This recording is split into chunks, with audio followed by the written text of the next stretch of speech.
tax basis. Okay.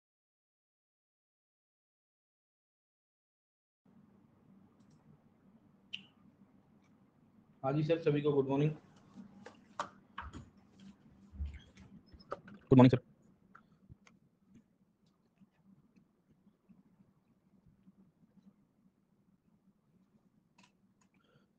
ये sir good morning.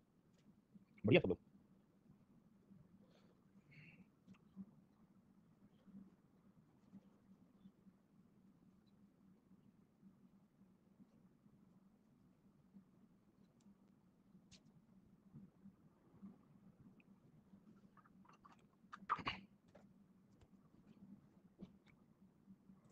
कौन है अभी? दर्शन बहुत दिनों के बाद है। दर्शन ने बहुत दिनों के बाद दर्शन दिए। टूटेगा नहीं ना? मेटल का बना है, टूटना चाहिए सर। जल्दी जल्दी होगा अलग से। अच्छी है सर अभी तो हेल्थ, मतलब थोड़ा खांसी थोड़ा ज़्यादा चला इस बार। नॉर्मली मतलब दिख जाता था, इस बार थोड़ा ज़्यादा हुआ। हो जाएगा सर।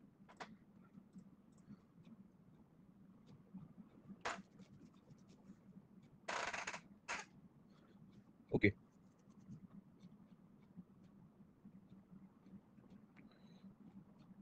ये सर गुड मॉर्निंग। चलिए सर अपन शुरू करें। कहाँ थे अपन? हम बात कर रहे थे with reference to the Gupta period. Almost of the Gupta economy को आज कंटिन्यू करेंगे और इकोनॉमी को खत्म करते हुए फिर आर्ट एंड कल्चर उसके ऊपर चले जाएंगे। Yes exactly.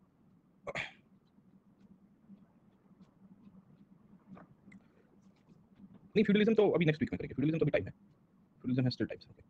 फ्यूडलिज्म तो अभी बहुत टाइम है। वो तो अभी जैसे ही हम लोग अर्ली मिडिवल में जाएंगे, मतलब 700 750 के बाद, उसके बाद हम थोड़ा बढ़ेंगे। तो still have time for feudalism topics. चलिए, I load the file and will continue with the next topics of the Gupta administration, the Gupta age, and precisely what had transferred in the Gupta with respect to the economic conditions. Yes, exactly, sir. तो एक ही मिनट, मैं file load कर देता हूँ। Just minimize it.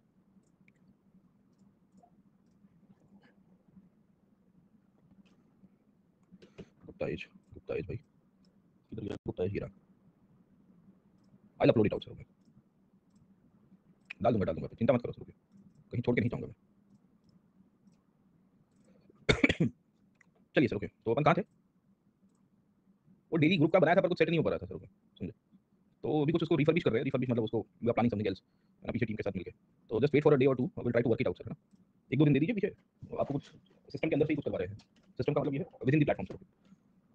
तो कुछ रास्ता निकाले उसका सर, है ना? क्योंकि वी आर नॉट श्योर कि मतलब है ना, ये ग्रुप्स में प्रॉब्लम ये हो रहा है कि there so many people around, तो उसमें फिर क्या है कि वो सीरियसनेस चली जाती है। समझे? सीरियसनेस का मतलब है जो प्लेटफॉर्म सेंट्रिक होते हैं उनके लिए ज़्यादा काम कर रहे हैं।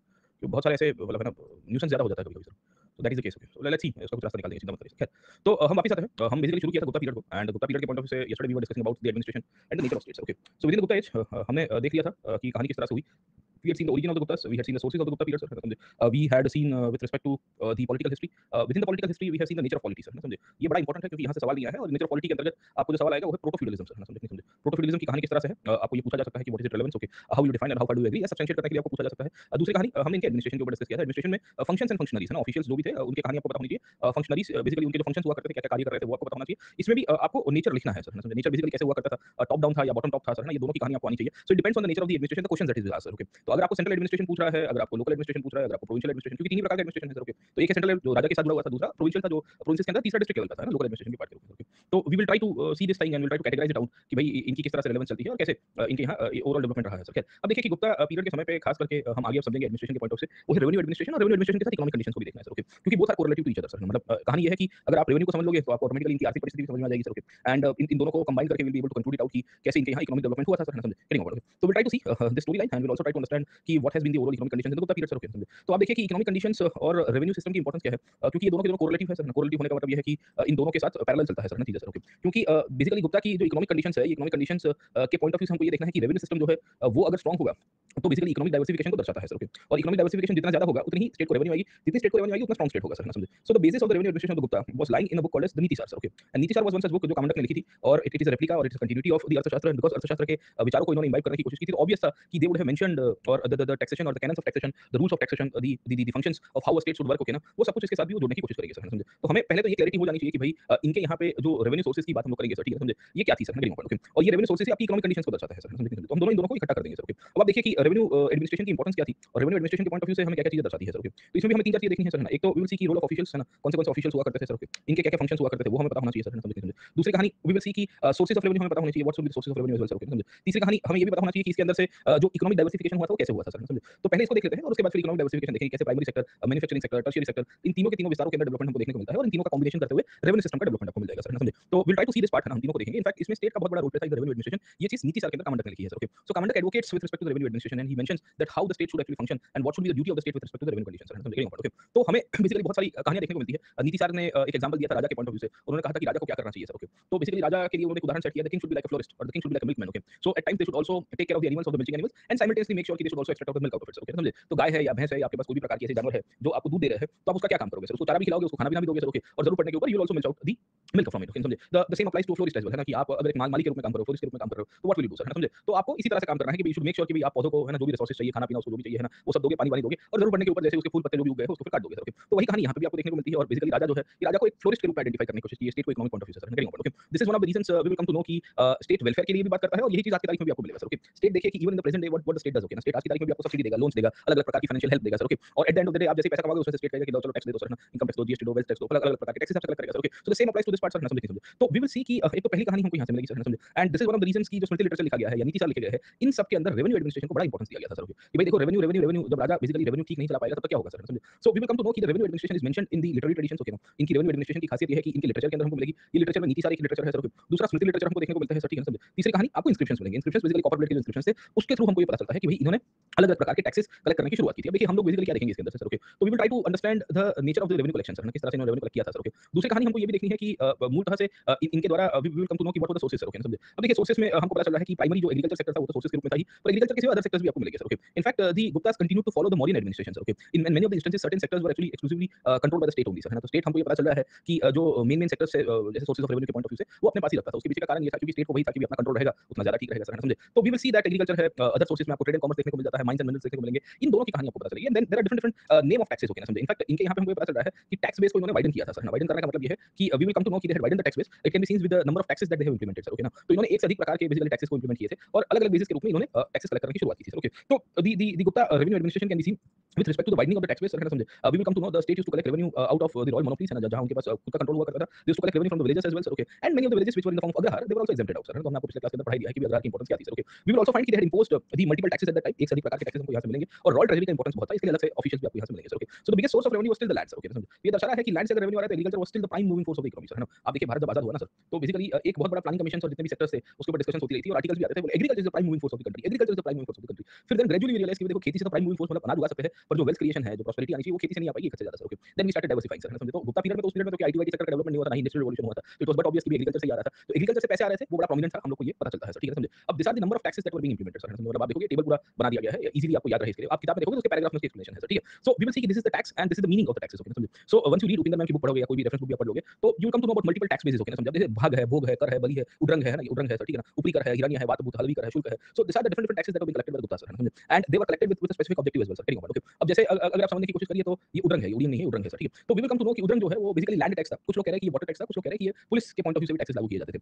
या वैसे ही हमको ये भाग और भोग के बीच में देखने को मिलेगा सर, ठीक है, समझे। तो we will see that mainly ये जो भाग था ये राजा का शेयर हुआ करता था सर, है ना। भोग क्या था सर, भोग पहले के पीरियड के अंदर भी हमने पढ़ा था, we had discussed in the previous sessions as well कि भोग was once a tax mainly that was in the form of some kind of चढ़ावा, है ना, कि आज हमने भोग दिया राजा को, क्या दिया सर, ओके, खाना पीना जो भी चीजें है सर, आर्मी आई थी राजा की वो हमसे लेके गई है सर, ठीक है, ओके। वैसे ही हमको कर देखने को मिलता है। अब देखो दिस वर्ड कर is very synonymous with multiple taxes, okay, समझे। अब this might be having a special connotation, इसकी कोई स्पेशल इंप्लीमेंटेशन होती होगी सर, है ना, समझे। एक जेनेरिक फॉर्म के रूप में इसको कंसीडर किया गया, जेनेरिक फॉर्म इसके लिए क्योंकि नाम ही है आयकर या कर सर, है ना, मतलब बेसिकली ये किस प्रकार का कर होगा उसकी स्पेसिफिकेशन आपको नहीं मिलती है, but then there will be some kind of we can say collection जो वॉलंटरी हो सकता है या स्पेशल इंटेंशंस के साथ इसको लागू करने की कोशिश करेंगे सर, ओके। वैसे ही आपको बलि देखने को मिलता है, बलि के बारे में भी discuss in the previous sessions, okay, कि बलि पहले वॉलंटरी ऑफरिंग था सर, है ना, वैदिक पीरियड में देखोगे तो क्या था sir, okay, it was more of voluntary offering sir, but now what do we see it was a compulsory tax, okay. तो ऑथर्स का काफी सारे लोगों का मानना है कि it might have transformed into some kind of oppressive tax, मतलब ये ज्यादा टैक्स बेसिकली लिए गए होंगे, बड़ी मात्रा में लोगों का शोषण किया जाता होगा सर, ओके। वैसे ही आपको ऊपरी कर देखने को मिलता है, ऊपरी कर मतलब ऊपर का कर होगा सर, एक्स्ट्रा वाला सर, है ना, might be kind of a cess और surcharge that was being levied by the state sir, okay. तो हमें ये भी पता चल रहा है कि भाई गुप्ता के जब हमने इंस्क्रिप्शंस पढ़े हैं और गुप्ता की बेसिकली जो भी हमने बुक्स देखी है उस टाइम के इंस्क्रिप्शंस के साथ-साथ उसमें वैरायटी ऑफ टैक्सेस मिलते हैं। जैसे आपको हिरण्य करके टर्मिनोलॉजी देखने को मिलेगी सर, ओके। हिरण्य was also an example of a tax that was being paid in the form gold coins, but we are not sure कि 100% गोल्ड कॉइंस में कलेक्ट जाता होगा, मोस्ट ऑफ दी क्रॉप्स के through भी collect कर दिए जाते होंगे सर, है ना, समझे। तो we will see that over period of time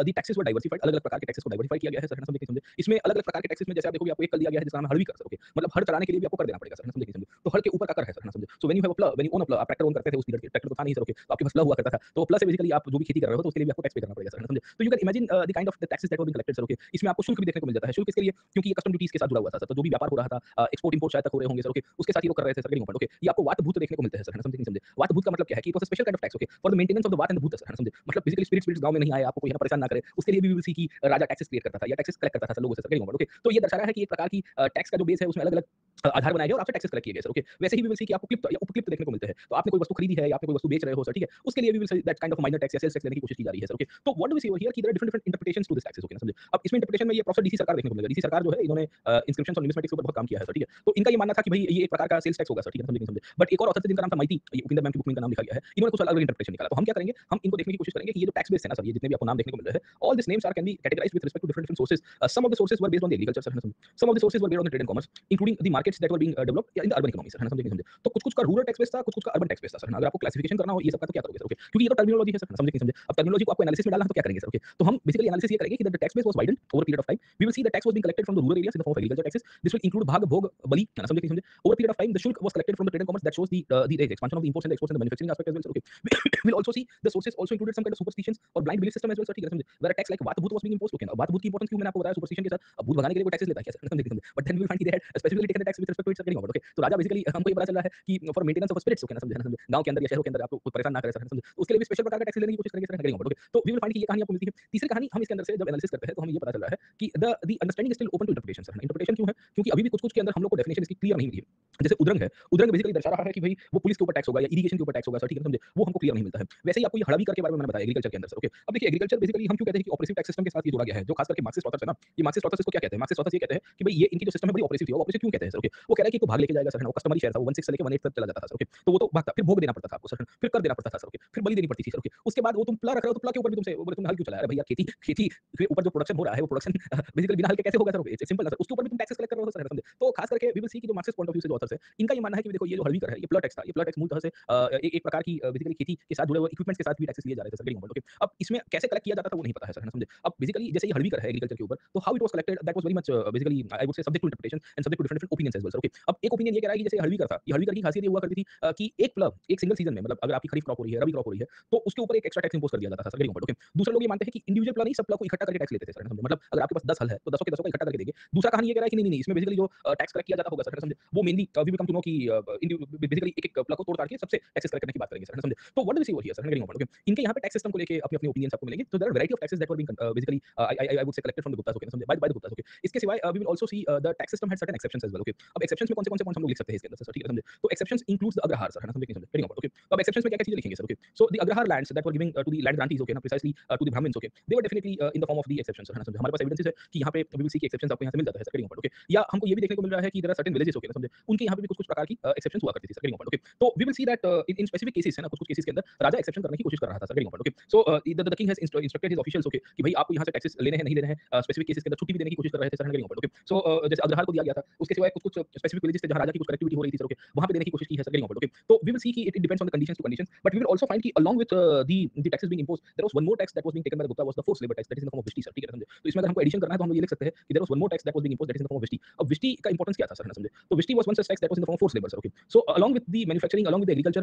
the artisan and the labour class was also supposed to work for the state और king for a specific period in a month sir, okay ना। हफ्ते में या महीने में एक विशेष 4-5 दिन का ऐसा गैप आएगा जहाँ राजा बोलेगा कि आपको हमारे हिसाब से काम करना है सर, ठीक है ना, समझे। एंड आपको हम कहेंगे उस बेसिस के रूप में रास्ता बनाने के लिए काम करना है, या आपको जंगल साफ करने के लिए काम करना है, या आपको वी विल सी की अलग-अलग प्रकार की हम जो ड्यूटी देंगे वो आपको फॉलो करनी है सादी भाषा के अंदर सर, ओके। और ये दर्शा रहा है कि गुप्ता पीरियड के अंदर अगर कोई व्यक्ति फिजिकल कंट्रीब्यूट करना चाह रहा है तो फिजिकल कंट्रीब्यूशन से उसे टैक्सेस कलेक्ट किए गए हैं एक तरह से सर, ओके। क्योंकि अगर आप फोर्स लेबर नहीं करोगे तो you are supposed to pay the revenue sir, okay ना। तो there were two options, okay, either you work for the king for a particular period of a month, okay ना, महीने में 3-4 दिन राजा के लिए काम करके आओ कहीं पे भी, या राजा आपको बेसिकली पैसा कलेक्ट करने के लिए या पैसा देने के लिए फोर्स करेगा सर, है ना, समझे। तो ये दोनों की कहानी आपको इसके अंदर से देखने को मिलेगी सर, ओके। इनफैक्ट ये पूरी की पूरी रेवेन्यू एडमिनिस्ट्रेशन की इंपॉर्टेंस आपको ये मिलती है कि ये जो रेवेन्यू के सोर्सेस का जो डाइवर्सिफिकेशन हुआ, ये डाइवर्सिफिकेशन इनको मिलिट्री कैंपेन्स में हेल्प करता है सर, है ना, समझे। तो गुप्ता स्टेट के बारे में बेसिकली एक ओपिनियन ये भी है कि ये मिलिट्री स्टेट था सर, है ना, ये वॉर स्टेट था। वॉर स्टेट समझ में आता है क्यों इसको इस तरह से इंटरप्रेट किया गया है, क्योंकि आप देखिए समुद्रगुप्त को देख लीजिए, चंद्रगुप्त II को देख लीजिए सर, है ना, इवन स्कंदादित्य या बेसिकली कुमारगुप्त को देख लीजिए, स्कंदगुप्त को देख लीजिए, ये कंटिन्यूअसली लड़ते रहे सर, है ना, सटासटी करते रहे सर, ओके। अब ऑब्वियस है कि अगर एक साम्राज्य है आपको 200 साल तक सटासटी बुला रहा है सर, ओके, तो what does this show sir, है ना, दिस थिंग शोज कि ये स्टेट के अंदर पैसा तो होना चाहिए, without money you won't be able to we can say continue the fights and expand your empire sir, okay. तो this military campaigns were financed by the revenue sources, okay ना।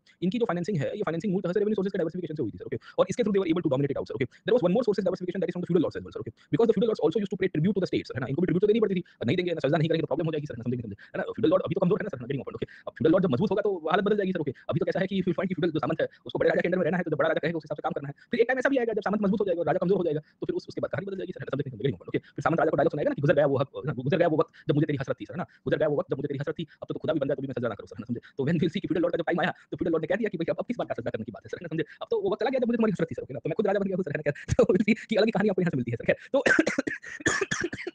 फ्यूडलिज्म की बात करेंगे, when we talk about feudalism sir, okay. तो feudalism में आपको ये बड़ा प्रोमिनेंट चीज आपको मिलती रहेगी। अब देखिए कि ये रेवेन्यू सोर्सेस का डाइवर्सिफिकेशन मिलिट्री कैंपेन्स के साथ में दूसरा रेवेन्यू सोर्सेस का डाइवर्सिफिकेशन की सिग्निफिकेंस ये है, that is the presence of revenue officials, है ना, समझे। अब देखिए मैंने कल के क्लास के अंदर भी ऑफिशियल्स के बारे में बताया था sir, okay. So when we see the provincial administration, when we see the local administration, when we see the central administration, there were specific roles of revenue officials at that time sir, है ना, समझे। तो कुछ-कुछ विशेष प्रकार के revenue officials थे जिनका काम ही रेवेन्यू का काम कर रहा है, जैसे रिकॉर्ड कीपिंग के लोग थे सर, है ना। तो मैंने आपको पुस्तपाल के बारे में बताया था sir, yesterday we had talking about we had discussed about Pustapala sir, okay. पुस्तपाल कौन थे सर, है ना, they were record keepers, record किसका रिकॉर्ड रखते थे sir, okay. Record keepers were actually the land based officials, तो बेसिकली जो लैंड के साथ जो भी डीलिंग्स हो रही है, लैंड के साथ जो भी एक्सचेंजेस हो रहे हैं सर, है ना, समझे। ये सब कुछ चीजें वी विल सी कि इसके साथ जुड़ी हुई होगी सर, गेटिंग ओके। वैसे ही आपके पास सेंट्रल रेवेन्यू ऑफिशियल्स भी हुआ करते थे सर, ओके। तो इन सब के बेसिस के रूप में हम लोग ये कह सकते हैं कि रेवेन्यू एडमिनिस्ट्रेशन का डाइवर्सिफिकेशन होना, रेवेन्यू के सोर्सेस का डाइवर्सिफिकेशन होना, फंक्शंस एंड फंक्शनरीज की अपॉइंटमेंट करना और एक से अधिक प्रकार के टैक्सेस कलेक्ट करने के कारण the Gupta revenue administration got stability and because it got the stability they were able to convert it out in the form of empire buildings, है ना, समझे समझे। तो हमें ये पता चल रहा है कि देखो व्यापार से भी इन्होंने पैसा कमाया है, शुल्क लिया है, अलग-अलग प्रकार की परचेज एंड सेल्स टैक्स ली हुई है सर, ठीक है, समझे, ओके। हां, इन्होंने कस्टम ड्यूटी भी ली है सर, है ना। तो any kind of merchandise that was been brought into town और harbour by the merchants that was actually collected out, है ना, इन द फॉर्म ऑफ शुल्क, है ना। अभी आज की तारीख में भी आपको देना पड़ता है, आपको कल भी बताया था सर, ओके। वर्ल्ड कप धर दिया गया था, बोला है ना, पहले ड्यूटी भरो फिर आगे जाने देंगे सर, ओके, समझे। Getting okay. तो इंपोर्ट एक्सपोर्ट ड्यूटी से स्टेट को तो फिर रेवेन्यू कहां से आएगा सर, है ना, समझे समझे। तो इट हैपेंस, ओके ना, ये तो सबके साथ होता ही रहता है सर। कैसे let me come back to this part, okay ना। आईआरएस में ये कस्टम्स में एक है एयर इंटेलिजेंस यूनिट, है ना, एआईयू कहते हैं उसको, मतलब उसमें इंटेलिजेंस का काम भी आता है सर, ओके। एंड एयरपोर्ट्स पे और वहां पे आपको टिप मिलती रहती है कि कितना किलो सोना आ रहा है, ये आ रहा है, वो आ रहा है सर, ठीक है, समझे। ये फ्लाइट से फलाना बंदा उतर रहा है सर, ओके, है ना, धर देना इसको सर, समझे समझे। फिर दूसरे दिन न्यूज़पेपर में आता है कि भाई ये फलाने एयरपोर्ट के ऊपर 200 किलो सोने के साथ, है ना, 2 बंदे पकड़े गए, कहीं मिडल ईस्ट से आ रहे थे, कहीं अफ्रीका से आ रहे थे सर, समझे। तो बड़ी सिग्निफिकेंट पार्ट है सर। कैसे let me come back to this part, okay. तो DRI is different sir, okay ना, समझे। DRI is different sir, AIU is different, okay. Airport पे जितना एयरपोर्ट पे एक्चुअली दो लोग काम करता है, एक आईबी काम करता है, IB is part of the immigration sir, okay. जो वहां बैठे होते हैं ना सर, आप इमिग्रेशन का स्टैंप लगाते हैं एंट्री एग्जिट का, वो बेसिकली समझ इंटेलिजेंस ब्यूरो वाले लोग हैं सर, है ना। मतलब आप उनको है ना, जैसे उनको आपको लगेगा कि ये बंदा खाली स्टैंप मारने के लिए खाली पूछ रहा है कहां से आए हो, क्या जा रहे हो, नहीं भाई, है ना, वो तुम्हारी कुंडली जानता है सर, है ना। नॉर्मली चेहरे से ही समझ पाता है उसको, क्योंकि तुम क्या करने आए हो या क्या करने जा रहे हो सर, ठीक है। एंड फिर कस्टम्स वाला है, कस्टम्स बेसिकली वो रेवेन्यू के साथ देखता है सर, ओके। दोनों की कन्वर्जेंस होती है ना, एजेंसीज की, तब जाके इतना सारा ऑपरेशन हैंडल कर पाता है सर, ओके। क्योंकि आपने कभी बार देखा होगा कि भारत के अंदर, मतलब भारत में किसी ने कांड किया है, वो फ्लाइट में बैठ के जा रहा था, फ्लाइट में बैठते बैठते धर दिया गया उसको, किसने धरा सर, है ना। तो एजेंसी से वहां काम करती है, दौड़ा दौड़ी करके सर, ओके, कि भाई इसको धरो, उसको थाने मत दो, ये भागेगा तो फिर वापस नहीं आएगा सर, ओके। तो कुछ साल पहले की बात है। तो एक बड़े नामी उद्योगपति थे मतलब, है ना, उन्होंने कांड कर दिया था और फ्लाइट में बैठ के लंदन की तरफ जा रहे थे और बोर्डिंग बोर्डिंग हो गया, उसके बाद फ्लाइट सीट से उठाया, बोले ये कहाँ चले गए सर, ओके, समझे समझे, ये कैसे हो गया सर, ओके। बोले इनके नाम की तो नोटिस निकली हुई है सर, कैसे चले गए, ओके। तो कहने की बात ये है कि मतलब सब लोग है ना, सब साथ में काम करते हैं सर, चलिए। तो है ना, तो वो तो धरने का काम तो फिर करना पड़ता है, फिर तो स्टेट ऐसे थोड़ी चलेगा सर, ओके। तुम चूना लगा के चले जाओगे बैंक को लोन लगा के सर, ओके। चलिए। तो अ, सोना पकड़ा है ना, ये सोना तो बेसिकली चलता है, चलो लेट्स गो, ओके। तो बेसिकली आपको चीजें समझ में आई, you understood the revenue base, you understood the taxation, okay. इसमें हम लोग एक्सेप्शंस में एक चीज लिखेंगे अग्रहार को और specific exceptions as ordered by the king sir, है ना, समझे नहीं समझे। तो राजा के द्वारा जो भी ऑर्डर दिए गए थे उसमें एक्सेप्शंस आपको मिल जाते हैं। तो देयर आर मेनी ताम्रपत्र है ना, there are many copper plate inscriptions, okay, समझे। जिसके थ्रू इन्होंने बेसिकली एक्सेप्शंस दिए थे। बाकी तो हमको ये पता चल रहा है कि ज्यादातर जगह के ऊपर हमको इनकी टैक्सेस के एविडेंसेस मिल जाते हैं सर, ओके। और इसके through they were able to work it out with respect to revenue. इसमें हम सोर्सेस लिख देंगे, एनालिसिस में इंटरप्रिटेशंस लिखेंगे। इसमें हमको अगर लिखना है तो ये जो भाग और भोग जो है ना, खास करके, ओके, जो राजा बेसिकली कस्टमरी शेयर के रूप में कलेक्ट करता था, देखिए ये 1/6 भी वेरी करता था सर, ठीक है ना, समझे। So in Bengal it was different, in Gujarat it was different, in Malwa it was different, okay.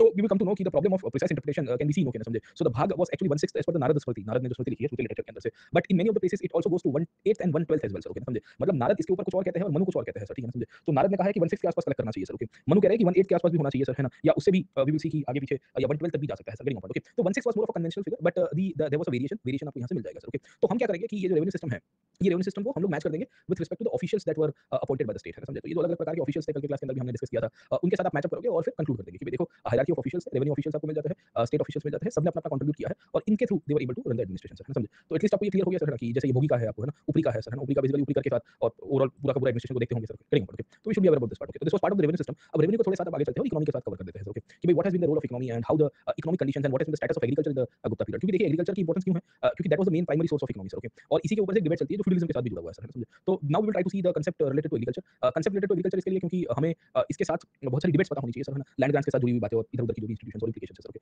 अब फिर फ्यूडलिज्म में आ जाएंगे तो और चर्चा करेंगे नेक्स्ट क्लासेस में सर, ओके। अब देखिए कि इकोनॉमिक कंडीशंस, एक नया टॉपिक देते हैं, economic condition during Gupta age sir, ठीक है, समझे, during Gupta as.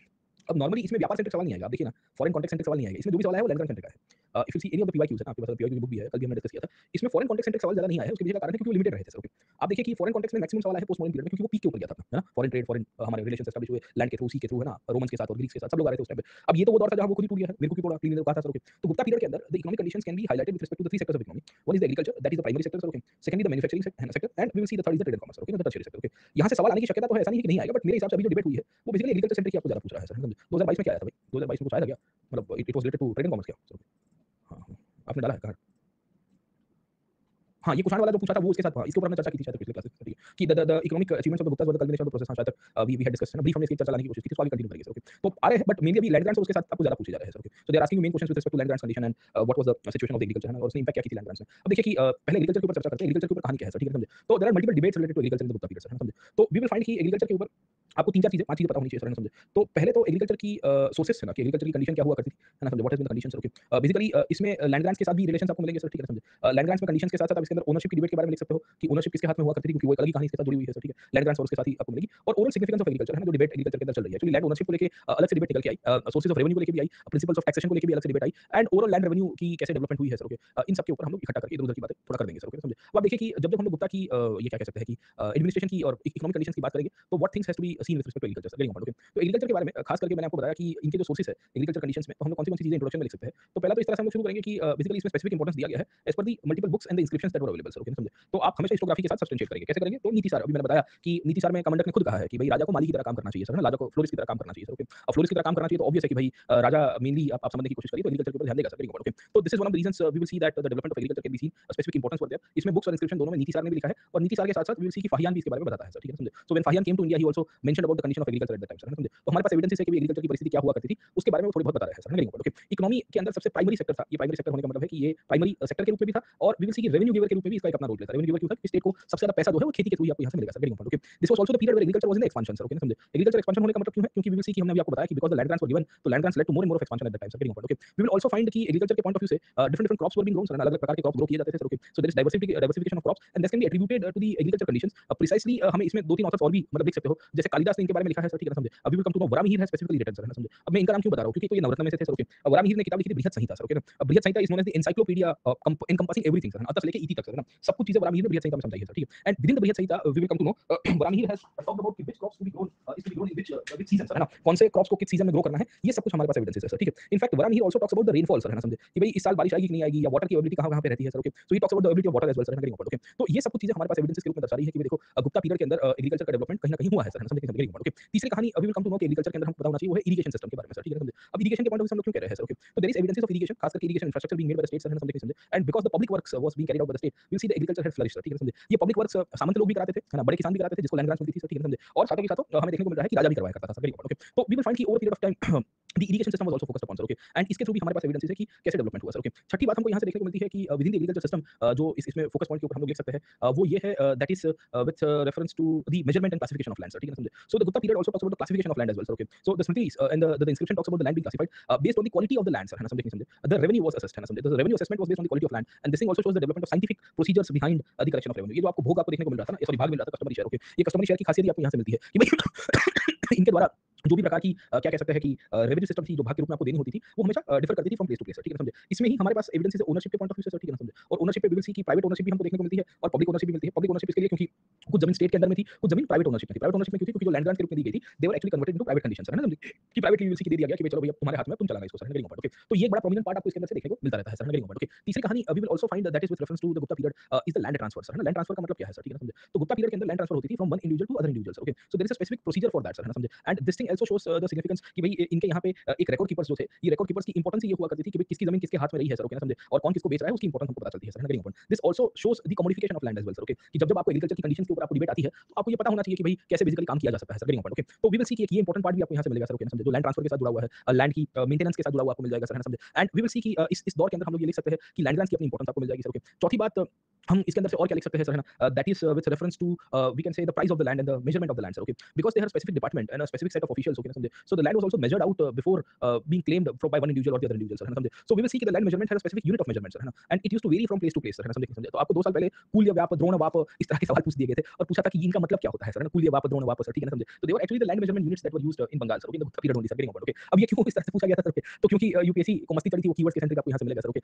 But land measurement दर्शा रहा है कि भाई there was a scientific basically process through which the land was being measured by the state and then finally the transfer used to take place, sir, है ना, getting about, okay? In fact the land transfer जो हमने आपको बताया, land transfer had a very elaborate procedure as well, sir, okay, ना, समझे? ये procedure के अंतर्गत हमें ये भी पता चल रहा है कि there was a control of the state, है ना, it shows the control of the state, simultaneously it also shows the control of the village community as well, sir, है ना? अब ये village community या councils के बारे में क्यों बता रहा हूँ? तो जैसे नौफान की जमीन है, सर, है ना? अब Naufan has to sell this land to Navneet, okay, ना, समझे? नौफान के पास एक गांव में 100 बीघा जमीन है, सर, ठीक है ना, समझे? अब नौफान नवनीत के साथ सौदा कर रहा है, सर, है ना? एनएन ने सौदा कर दिया, सर, ओके? बीच में स्टेट का ऑफिशियल आएगा, वो रिकॉर्ड कीपर, है ना, पुस्तपाल, बोले, ओए किसको किधर बेच रहा है? पहले रुको, सर्वे करने दो, okay? So first the survey is to take place, okay ना, so this to measure out, okay ना, कितना बीघा कितना है, sir, okay? Secondly then the process will be addressed by the village community. तो नौफान जब नवनीत को भेजेगा तो गांव के मुखिया इकट्ठे होंगे, सर, ओके? नवनीत का इंटरव्यू लिया जाएगा, बोले क्या करते हो, है ना? बोले किस चीज का खेती करोगे, है ना? शहर में रहोगे या गांव में रहोगे, सर? कितना लोग तुम्हारे अंडर में काम करेगा, सर? कितना रेवेन्यू, मतलब समझ गए ना, सर, ठीक है? पूरा बैकग्राउंड इंटरव्यू पूरा तराशा जाएगा, सर, ओके? आजकल बैंगलोर में अगर आप घर बर लेने जाओ ना, तो वी विल फाइंड कि आपका जो ओनर होता है ना, लैंडलॉर्ड, मतलब जो हाउस लॉर्ड है, जो भी है घर का मालिक, वो आपकी लिंक्डइन की प्रोफाइल मांगता है, सर, ओके? बोले तुम क्या करते हो, जरा मुझे देखने दो, सर, ठीक है ना? आईटी सिटी है, सर, ओके? तो बीच में अभी कि वो बोल रहा है कि नहीं तुम तो ऐसा छोटा मोटा नहीं, तुम्हारा खाली एजेंट के थ्रू आ गए हो तो मैं तुमको घर दे दूंगा, नहीं, सर, है ना, समझे? लिंक्डइन की प्रोफाइल बताओ, तुम कौन सी कंपनी में काम कर चुके हो, कहां नहीं कर चुके हो, और वो क्या कह सकते हैं कि काइंड ऑफ, अगर आप देखिए अब उसका वो पूरा हिस्ट्री चेक करता है, सर, है ना, कॉर्पोरेट का कहां कुछ कांड वांड नहीं करके आया है, सर, खैर बैचलर्स की तो दुख, उसको अलग ही दुख है बैचलर्स को, तो बेचारे को, सर, है ना, समझे? सोसाइटी देखती है बैचलर है, ये मेरा व्यक्ति है, सर, इसको घर नहीं देना है, सर, अरे भैया सब बैचलर्स थोड़ी ऐसे होते हैं, सर, खैर चलिए, let me come back to this part, okay? तो we will see that the land was being the transfer of the land was done in a very significant way, sir, है ना, getting open, okay? And we will see this elaborate procedure shows some kind of state control over land, okay? Even the state used to accrue revenue out of it, है ना, ये भी एक revenue का source था। आज की तारीख में भी हमको ये पता चलता है ना, देखिए परचेस टैक्स और सेल्स टैक्स क्या था, सर, okay? आप अभी थोड़ी देर पहले अभी मैंने आपको बताया क्लिप और उपलिप करके ये टैक्स था, सर, है ना? ये परचेस और सेल्स टैक्स में स्टेट बीच में उंगली करता था, बोले, है ना, समझे? स्टैम्प ड्यूटी पे करनी पड़ेगी, sir, okay? So if you are transferring land from Navneet to Nofan or Nofan to Navneet, sir, okay? The state will come in between and state will say कि भाई आपको ये इतना सेल्स टैक्स के रूप में बेसिकली देना पड़ेगा, सर, है ना, getting open, okay? तो ये भी एक इंपॉर्टेंट पार्ट आपको इसके अंदर से देखने को मिलता है। There are multiple crops that were being grown, okay, ना, समझे? इंफ्रास्ट्रक्चर अच्छी खासी मात्रा के अंदर आपको यहाँ से देखने को मिलता है, sir, getting open, okay? And we will also find कि एक स्पेसिफिक सिस्टम आपको यहाँ से देखने को मिलती है। In fact एग्रीकल्चर के पॉइंट ऑफ व्यू से जितने भी इंस्क्रिप्शंस हमको मिले हैं उसमें स्टेट कंट्रोल बहुत आपको मिलता है, डायरेक्टली और इनडायरेक्टली, सर, ठीक है ना, समझे? तो स्टेट कंट्रोल आपको हर जगह के ऊपर दिखेगा। आपको लैंड क्लासिफिकेशन के अंदर मिल जाएगा, सर, ठीक है ना, समझे? आपको बेसिकली रेवेन्यू कलेक्शन के अंदर देखने को मिल जाएगा, सर, ओके? लैंड मेजरमेंट के अंदर आपको देखने को मिल जाएगा, सर, ठीक है ना, समझे? इसी के अंदर से लैंड ट्रांसफर के अंदर आपको दिख जाएगा, सर, ठीक है ना, समझे? इनफैक्ट जो लैंड ग्रांट्स दी जाती थी, land grants were also given with specific objectives, है ना, समझे? Specific objective and specific terms and conditions, sir, okay ना, समझे? मतलब once you got the land grant you can not pass it on to someone, sir. मतलब land grant की खासियत आपको ये मिलती थी उस पीरियड में, जैसे एक नीवी धर्म, अपराध नीवी धर्म, सर, है ना, समझे? Sir, all the terminologies which had specific objective attached to it, okay? Say for example ये नवनीत को राजा ने, ये गुलशन अपने राजा है, सर, ठीक है ना, समझे? तो गुलशन ने basically as a king Navneet को लैंड दे दी, सर, है ना, 200 बीघा, सर, 200 गांव की रेवेन्यू दे दी, सर, ओके? लैंड ग्रांट के रूप में, अग्रहार के रूप में। अब बेसिकली नवनीत को जब मिलती है तो नवनीत उसका सोन पापड़ी नहीं बना सकते, सर, ओके? सोन पापड़ी नहीं बनाने का मतलब ये है कि once you have been given the land, okay, you can not leave the land और you can not pass it on to someone, sir, है ना, समझे? Getting okay? So this is one of the reasons we will see that it had a specific objective at that time as well, sir, okay, समझे? And we will see कि over period of time the state always used to make sure कि अगर ये हमसे उल्टा-सुल्टा करने की कोशिश कर रहा है तो देयर इज एवरी पॉसिबिलिटी कि मैं इसे लैंड ले लूंगा, सर, है ना, समझे? तो it depends on the conditions, ये परिस्थिति के ऊपर डिपेंड रहती थी, सर, ओके? बट हमारे पास ये कहानी इसके अंदर से मिलेगी, सर, ओके? जहां ये लैंड ग्रांट्स के ऊपर भी स्पेसिफिक ऑब्जेक्टिव से टर्म्स हुआ करते थे। इसमें कभी-कभी एडमिनिस्ट्रेटिव ड्यूटीज और फिस्कल इम्यूनिटीज मिल जाती थी, कभी-कभी नहीं भी मिलती थी, सर, है ना, समझे? So it depended. जैसे अग्रहार में तो ज्यादातर हमको मिल जाता है कि फिस्कल और एडमिनिस्ट्रेटिव इम्यूनिटी थी, but not all land grants had fiscal and administrative immunity, sir, okay? तो स्टेट शायद तक आपको 5 साल तक कहेगा कि तुम यहां से पैसा कराओ, सर, है ना, समझे? छठे साल के अंदर बोल दिया जाएगा, sir, getting okay? We will see that जो है वो राजा वापस ले रहा है, सर, ठीक है, समझे? तो there is every possibility, sir, okay, समझे? In fact the state was one of the biggest owners of the land, sir, है ना? बिगेस्ट ओनर का मतलब है कि हमारे पास एक टर्म देखने को मिलती है जिसका नाम है राज्य वस्तु, सर, है ना, समझे? राज्य की वस्तु है, सर, है ना, समझे? और राज्य की वस्तु है मतलब है वहां पे जो वस्ती रह रही है वो स्टेट ओन लैंड के रूप में है, सर, ठीक है ना? स्टेट ओन लैंड का मतलब ये होता है कि राजा के कंट्रोल में है और राजा ही बेसिकली डिसाइड करेगा, सर, है ना, getting okay? So what do we see over here कि ओवर पीरियड ऑफ टाइम राजा की शेयर बढ़ती रहेगी। इनफैक्ट इसमें राजा ने बहुत लोगों से ऐसी भी लैंड ले ली थी who had failed to give up the revenue, मतलब deposit the revenue that was being given to them, sir, है ना, समझे? तो हमारे पास ये भी कहानी इसके अंदर से देखने को मिलती है, सर, गेटिंग ओके? तो डिपेंड्स है ना, लैंड ग्रांट्स को कभी फुल ओनरशिप मिलती थी, कभी नहीं मिलती थी, बट ओवरऑल स्थिति हमको यहाँ से ये देखने को मिलती है कि प्राइवेट ओनरशिप भी थी और पब्लिक ओनरशिप भी थी। पब्लिक ओनरशिप में भी स्टेट कंट्रोल तो पूरी तरह से रहेगा ही, सर। कहने की बात मेरी ये है कि the state control continue to exist even in the public ownership land as well, sir, है ना, समझ गेटिंग ओके? तो the first concept is clear, है ना, समझे? देखो ये आपकी पूरी ये थीम बन गई, सर, ओके? अब इस थीम में हम बेसिकली कीवर्ड्स का यूज करेंगे। कीवर्ड्स का मतलब क्या है? ये 11 10 11 पॉइंट हमने जो लिखे हैं, सर, ओके? अब इसमें आप मसाला ऐड करेंगे, मसाला वो स्लाइड्स के अंदर से मैं समझाऊंगा, सर। ये समझ जाओ तो लाइफ जिंगल हो जाएगा, सर। फिर अभी तो क्या है कि भाई आपको स्पेसिफिक लैंड सेंटर की आपको चीजें देखनी है, एग्रीकल्चर सेंट्रिक कि एग्रीकल्चर का एक्सपेंशन हुआ है, एग्रीकल्चर कंडीशंस आपको पूछा गया कि भाई discuss the agriculture conditions in the Gupta period, how far do you agree that the state was still और व्हाट वाज द कंडीशन और what was the role of the state in the agriculture development, sir, okay? जब इस तरह का specific सवाल आएगा तो क्या करोगे, सर, है ना, समझे? तो ये स्पेसिफिक सवाल के अंदर फिर आपको इस तरह का लिखना पड़ेगा कि देखो हमारे पास ऐसे एविडेंसेस है और फिर आपको रेवेन्यू लिखनी है, सर, है ना? स्टेट कंट्रोल के अंदर अगर आपको लिखना हो तो लास्ट पॉइंट आप लिख सकते हो कि भाई स्टेट बेसिकली जो रेवेन्यू कलेक्शन करता था, ये रेवेन्यू कलेक्शन में तो बहुत सारे टैक्सेस का नाम है, सर, है ना, समझे? Getting okay? तो there are so many taxes जो टर्म्स के रूप में भी मैंने आपको बताया, सर, ओके? तो परचेस टैक्स और सेल्स टैक्स भी है, सर, ना? क्लिप्त और उपक्लिप्त भी है, मेजरमेंट अलग तरह से लिया जाता था, क्लासिफिकेशन था, सर, ओके ना, लैंड को। तो ये लोग खिला, अपराध, वस्ती है, sir, okay? This are the terms which were used for specific land types, है ना, जमीन के प्रकार के ऊपर ये लोग देखते थे और इसके थ्रू इनकी पूरी कहानी चलती थी, सर, है ना, समझ गेटिंग ओके? तो first thing is clear to you कि कैसे डेवलपमेंट हुआ है, किस तरह से आपको मिलेगा, सर, ओके? अब जैसे लैंड को मेजर किया जाता था, है ना, मेजरमेंट ऑफ लैंड, अब this are the keywords, okay? इसमें ये कुल वाप और द्रोण वाप पूछ दिया था, सर, है ना? एक्चुअली अवाप शब्द है, सर, ओके? अवाप is a term which is used for measurement, sir, है ना, समझ? एक है अंगुली, अंगुली इज बेसिकली उंगली, सर, इतू सा था, सर, है ना, गेटिंग तो that is the smallest of the measurement unit, okay? और जैसे-जैसे आप आगे जाओगे वैसे-वैसे आपको बड़ी यूनिट्स मिलेंगे, सर, है ना, समझे? तो we will come to know कि the land which was being owned, okay ना, समझे? ओनरशिप के ऊपर एक अलग से डिबेट चलती है, सर, ठीक है ना, समझे? और ओनरशिप डिबेट्स के पॉइंट ऑफ व्यू से कुछ-कुछ लोगों का ये मानना था कि लैंड जो है वो स्टेट के द्वारा ओन की जा रही है, कुछ-कुछ ऑथर्स का ये मानना था कि स्टेट नहीं प्राइवेट ओनरशिप है, सर, ठीक है? एक्चुअली दोनों प्रकार की लैंड आपको मिल जाएगी, आपको ये क्लैरिटी होनी चाहिए with respect to the debate of the land ownership, sir, है ना, गेटिंग ओके? तो we will see that property rights को लेके एक अलग से संघर्ष चलता रहेगा, सर, ओके? बाकी हमारे पास बहुत सारी सेपरेट इंस्क्रिप्शन है सर, प्रभावती गुप्ता की है, पहाड़पुर की है, पहाड़पुर बंगाल में आया हुआ है, भोपाल का कैपिटल बना बाद में सर, ठीक है समझे। पुस्तपाल के एविडेंसेस मैंने आपको बताया सर, ठीक है समझे। तो लैंड की मार्किंग होती थी स्टेट कंट्रोल के पॉइंट ऑफ व्यू से सर, जो मैंने आपको आगे बढ़ाया सर। दूसरी कहानी हमको ये पता चला है लैंड ट्रांजैक्शन होते थे, मतलब उसमें पूरा मैंने बताया ना कि कुछ-कुछ कॉर्पोरेट्स में लैंड सेलिंग में क्या होता था, तो पहले ये नवनीत को बेचना है, नहीं नौफान को अपनी लैंड नवनीत को बेचनी है, तो पहले एप्लीकेशन आती थी हेडक्वार्टर में पुस्तपाल के पास, है ना, पुस्तपाल रिकॉर्ड निकालता था, बोले ना 7 बार सर्वे नंबर निकालो, सर्वे नंबर पूछो 8 है ना 7 बार निकालो, ओके 8 है 7 बार निकालो, नाम बताओ भाई, पेटी नाम बताओ, कितना लोग नाम से क्या गाम है, क्या सीमा पड़े सर, तो you go to local patwari office और local tehsildar office, okay. So यहाँ गुजरात में 7 12 का फॉर्म चलता है सर, ठीक है, लैंड रिकॉर्ड्स में 7 12 सर, है ना, तो we'll see this the form number और 8A है ना, 7 12 और 8 में सब कुछ वील सी की आपको डिटेल्स मिल जाएगी सर, ओके। तो उसमें कितनी बीघा जमीन है, क्या महाराष्ट्र में भी यही है, क्योंकि गुजरात महाराष्ट्र की रेवेन्यू एडमिनिस्ट्रेशन ऑलमोस्ट सेम है सर, ठीक है, कहीं ऊपर गुजरात महाराष्ट्र की बहुत सेम है सर, क्योंकि दोनों सेम स्टेट थे ना, तो 60 के बाद अलग हुए, तब तक तो यूनिफॉर्म एडमिनिस्ट्रेटिव सिस्टम थे, तो ज्यादा चेंजेस नहीं आपको मिलेंगे sir, okay. And will see that उसके बाद लोकल पीपल की एनओसी दी जाती थी sir, okay. So once the NOC was given from the local people, the विशपति जो है वो फाइनल डिसाइड करता है, विशपति मतलब बेसिकली जो डिस्ट्रिक्ट का चीफ था सर, डीएम हो गया ना उस टाइम का सर, ओके। तो विशपति यूज्ड टू डिसाइड, ओके ना, कि भाई ये लैंड को ट्रांसफर करना है कि नहीं करना है सर, ओके। आज की तारीख में भी हमको ये पता चलता है कि डिस्ट्रिक्ट मजिस्ट्रेट के हाथ में सत्ता है सर, पावर है सर, ओके ना। कभी-कभी लैंड को ट्रांसफर नहीं करने के लिए फाइल रोक देते हैं, डीएम साहब बोले नहीं, नहीं करेंगे सर, समझेंगे, ओके। तो अलग ही कहानी है, गुजरात में इसको लेके कांड हो गया सर, गुजरात में डिस्ट्रिक्ट में एक डीएम साहब थे, डीएम साहब बहुत सारी इंपॉर्टेंट फाइल्स के ऊपर साइन रोक रहे थे, क्योंकि स्टेट को लॉस हो रहा था रेवेन्यू का, सस्ते में लैंड बेचने की प्रेशर थी सर, ओके। उनकी एक एडीएम थी, ADM is additional district magistrate ना सर, उनको आरसीबी कहते हैं, एडिशनल कलेक्टर, वो लेडी थी, उन्होंने उनको हनी ट्रैप कर दिया सर, ओके। ये बड़ा हंगामा हुआ सर गुजरात की ब्यूरोक्रेसी में सर, ओके। गुजरात के एक डिस्ट्रिक्ट में बेसिकली एक डीएम है, वो फाइलों के ऊपर साइन नहीं कर रहे थे, क्योंकि he was very GS paper कोर्ट काम किया था सर, ठीक है। And we will see that उनके सबऑर्डिनेट्स को उनसे जलन होती थी, बोले ये बंदा यार बहुत ही इंटीग्रिटी वाला है, ये वो है, तो किसी और को भेजा, है ना, किसी लेडी को उन्होंने तैयार किया, 3 4 लोग थे, तहसीलदार था और एडिशनल डिस्ट्रिक्ट मजिस्ट्रेट, है ना। ADM is equivalent to DM only sir, okay. आप देखिए डीएम जब छुट्टी के ऊपर जाता है तो एडीएम सब कुछ चलाता है सर, है ना। एडीएम को लेडी थी सर, ओके, उनको भी पुलिस ने पकड़ा, उसके नीचे एक दो तहसीलदार भी पकड़ गए। उन 3 4 लोगों ने मिलकर स्कैम किया है ना डीएम के साथ, उसके कमरे में एक वो स्पाई कैमरा लगाया और किसी लेडी को भेजा, हनी ट्रैप करवा दिया सर, ओके, समझे। और वो स्पेसिफिक इंटेंशन से लेडी भी पकड़ी गई सर, ओके, जो ये हनी ट्रैप कर रही थी। एंड वी विल फाइंड कि बड़ी ब्यूरोक्रेसी में वो बूम हो गई कि ये क्या चल रहा है सर, है ना, समझे। और वो भी सब कलेक्टर ऑफिस में हो रहा था सर, मतलब फाइनली इस बात की सर, ओके। तो कैन इमेजिन कि जहाँ डीएम बैठता है वो कमरे के अंदर ये सब कांड वांड हो गया सर, खैर। तो आप देखिए कि है ना कैरेक्टर बिल्डिंग की इंपॉर्टेंस क्या है सर, है ना, लाइफ के अंदर sir, okay. You will find कि what is the importance of character building sir, ये एथिक्स के अंदर एथिक्स मतलब ये देखो ना, ये एक वैल्यू सिस्टम का पार्ट भी है sir, okay. But now things have changed sir, okay. तो बड़ी अलग ही कहानी आपको मिलेगी सर, खैर चलिए let's come back to this part, okay. But Gupta period में विशपति की इंपॉर्टेंस है, विशपति बेसिकली डीएम की कंडीशन में आपको यहाँ से मिलेगी सर, ओके। तो ये तो फिर अभी पकड़ा गया, स्कैम में पकड़ा गया, पता चला कि वो DM was very like no GS paper वाले डीएम थे और इसके कारण वो साइन नहीं कर रहे थे, तो इनके सबऑर्डिनेट्स ने प्लान किया कि डीएम साहब साइन ना करें तो हमको ब्लैकमेल करेंगे। तो इन सबका प्लान ऐसा था, मतलब न्यूज़पेपर में पढ़ रहा था कि ये डीएम को हनी ट्रैप करेंगे, फिर उसकी जो क्लिप निकल के आएगी, है ना, क्योंकि सीक्रेट कैमरा लगाया था, स्पाई कैमरा, उससे फिर उनको बोलेंगे कि हम मीडिया में लीक कर देंगे, चलो तुम हमारे लिए साइन करके दो, फाइलें क्लियर करो, है ना, समझे। उनके खुद के वेस्टेड इंटरेस्ट इन सब के सर, ओके। अलग ही कहानी आपको मिलती है सर, कैसे let me come back to this part, okay. तो बेसिकली स्टेट क्लासिफाई करता था, क्लासिफाई करने का मतलब ये है कि जैसे एक क्षेत्र है ना, क्षेत्र मतलब खेत सर, है ना, खेत कितना क्षेत्र है, what is the area sir, okay. Cultivable land था, वेस्ट लैंड था, जंगल लैंड था, हैबिटेबल था, बस्ती, है ना, जहाँ बस्ती रहती है सर, ठीक है, समझे। और गुप्त सर, है ना, there is also term called as राज्य वस्तु। राज्य वस्तु is a land which was owned by the state only sir, है ना, and this ownership lied with the king itself sir, okay. तो we will come to know कि अलग-अलग प्रकार की कहानियां आपको यहाँ से मिलेगी, there different forms of measurement, है ना, ये कीवर्ड्स याद रखिएगा मेजरमेंट के पॉइंट ऑफ व्यू से sir, okay. We will also find कि इन्होंने लैंड मेजरमेंट के लिए स्टैंडर्ड सेट्स नहीं थे, they were different as per the different regions, okay ना, समझे। तो there was no uniformity in measurement as well sir, okay. हमारे पास ये भी एविडेंसेस है कि यूनिफॉर्मिटी मेजरमेंट नहीं मिलती है सर, है ना, समझे। So based on the different different locations and the different different regions, okay ना, समझे, इनके यहाँ अलग-अलग प्रकार की वेरिएशंस मिलती रहेगी sir, okay. We will also find कि the state was there in maintaining and construction of the agriculture and the irrigation land as well sir, okay. So we will see that state infrastructure build up कर रहा था, जैसे Junagadh inscription है, या हमारे पास और भी बहुत सारे क्या कह सकते हैं कि इंस्क्रिप्शंस मिले हैं, जिसके थ्रू हमको ये पता चल रहा है कि इन्होंने इंफ्रास्ट्रक्चर के ऊपर भी पुश किया था एग्रीकल्चर को चलाने के लिए सर, समझे। और इसी के through we will come to know कि इन्होंने लैंड ग्रांट्स को बढ़ावा दिया, in fact land grants led to the expansion of agriculture sir, समझे। तो कैनाल्स बनाई थी इन्होंने, एम्बैंकमेंट्स बनाई थी इन्होंने, क्या कह सकते हैं कि डैम्स बनाने की, छोटे-छोटे चेक डैम्स बनाने की कोशिश की थी सर, ओके। और इन सब के through they had made sure कि उनका एग्रीकल्चर का डेवलपमेंट हो पाए सर, समझे। तो ये पूरी कहानी है, आपको ये पता होना चाहिए कि कैसे डेवलपमेंट हुआ। देखिए इसमें जो प्राइवेट ओनरशिप है और प्राइवेट ओनरशिप के साथ-साथ वी विल सी कि लैंड ग्रांट्स की जो इंपॉर्टेंस है, थोड़ी बहुत इसकी भी आप रिलेशन समझ लेते हैं सर, ओके। अब आप समझने की कोशिश करिए कि जो ओनरशिप की जो संघर्ष है एग्रीकल्चर के अंदर, वो क्यों चली सर, है ना, समझे। So the fundamental issue with respect to the ownership of land sir, ठीक है ना, ओके। तो एक व्यू था जहां प्राइवेट ओनरशिप भी है, दूसरा व्यू था जहां स्टेट ओनरशिप भी है सर, ठीक है, समझे। So in many areas we will come to the king was the owner sir, जैसे पहाड़पुर कॉर्पोरेट इंस्क्रिप्शन है, वहां हमारे पास एविडेंसेस है। इनफैक्ट स्टेट कंट्रोल तो रखता ही था, ओनर नहीं होगा तो भी कंट्रोल रखता था, और 99% केसेस के ऊपर ये स्टेट कंट्रोल बड़ा इफेक्टिव भी रहा होगा सर, समझिए, okay. So even after the donation of the land, the king reserve certain prerogatives over it. मैंने आपको बताया कि भाई एक प्रकार की थ्योरेटिकल ओनरशिप राजा की इसके अंदर से होगी सर, ओके। और ये कैसे करता था, इसके ऊपर मैं आता हूं कि how they used to do it out sir, okay. तो everywhere we will see the emperor has been highlighted as the owner of the land, और ये स्मृति लिटरेचर में बहुत इंपॉर्टेंस है सर, जैसे मीमांसा सूत्र करके एक बुक है सर, ठीक है। एंड वी विल फाइंड कि इसके अंदर लिखा गया है कि जो एम्परर है, वो एम्परर का रोल क्या है सर, है ना, समझिए। गौतम की स्मृति के अंदर लिखा गया है कि देखो एम्परर को इतनी लैंड खुद के अंदर में रखनी चाहिए सर, ओके। तो all of this actually highlights the fact the agriculture और the land ownership was still under the control of the state, directly indirectly छोटा-मोटा 19-20 होता रहता होगा सर, है ना, समझिए। अब सवाल ये आ रहा था कि लैंड ग्रांट्स किसको मिलती थी और किस तरह से ये लैंड ग्रांट्स की कहानी चलती है सर, ठीक है, समझे। तो वी विल सी कि एक तो एग्रीकल्चर की कंडीशन आपको समझ में आनी चाहिए। एग्रीकल्चर की कंडीशन मैंने अभी आपको थोड़ी देर पहले पढ़ाया कि भाई there are different different variety of crops that were being grown sir, है ना, समझे। तो हमें ये पता चल रहा है कि जो इन्होंने अलग-अलग प्रकार के क्रॉप्स ग्रो किए कहां गया सर, ठीक है, यहां पे सर एग्रीकल्चर की कंडीशंस के अंदर सर, ओके। तो we will come to know कि the land grants led to the expansion of irrigation, Brahmin, Buddhist and Jain संघर्ष were brought, they were given the lands and they expanded the agriculture as well sir, okay. So we have evidences of Kalidas who is writing that the hermits utilized the land for the purpose of agriculture and produced different kind of food sir, है ना, समझे। तो basically ये जो ब्रह्मदेव हुआ करते थे, उनकी आपको कहानी देखने को मिलती रहती है। In fact the Smriti literature talks about a specific role of punishment given to those people who are destroying agriculture, okay. In fact state की इंपॉर्टेंस क्या थी, तो इसलिए में लिखा गया था, नारद की स्मृति है, बृहस्पति की स्मृति है, गौतम की स्मृति है, मनु की स्मृति तो पहले आ चुकी थी, याज्ञवल्क्य की स्मृति आ चुकी है सर, ठीक है। तो इन सब के अंदर एक चीज हमको बहुत प्रोमिनेंटली देखने को मिलती है, वो है status of agriculture. Status of agriculture का मतलब क्या है सर? ठीक है कि भाई यहाँ जो स्थिति है उसमें एग्रीकल्चर के अंदर कोई नुकसान ना पहुंचाए, कोई डैमेज ना करे, उसके लिए भी ध्यान रखा गया है sir. Okay, so they have made sure that the agriculture should be protected and herdsman, herdsman मतलब जो ये है ना, क्या कहते हैं, HERDS होगा ना, हर्ड्समैन। तो हर्ड्समैन आर दोस पीपल जो मवेशी है सर, ना काइंड ऑफ मालधारी कम्युनिटी के लोग हैं जो गाय भैंसों के साथ चरवाही के रूप में काम करते हैं सर। ठीक है, उनको स्पेसिफिक ऑर्डर दिया गया था by the state and this books as well कि भाई आप अपने जानवरों को बचा के रखना सर, है ना, रोज घुसी ना जाए खेत में, ध्यान रखना सर। रोज तो ऐसे ही आ जाएगा सर, रोज मतलब नीलगाय की मैं बात कर रहा हूँ सर। ओके,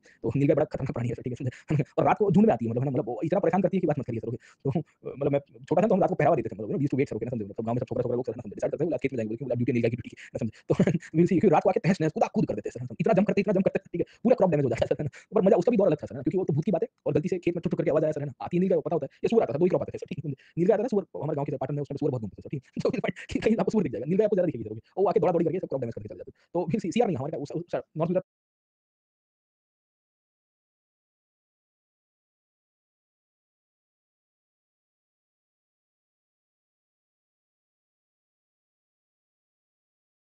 सीआर नहीं, क्योंकि उतना वेजिटेशन नहीं है sir.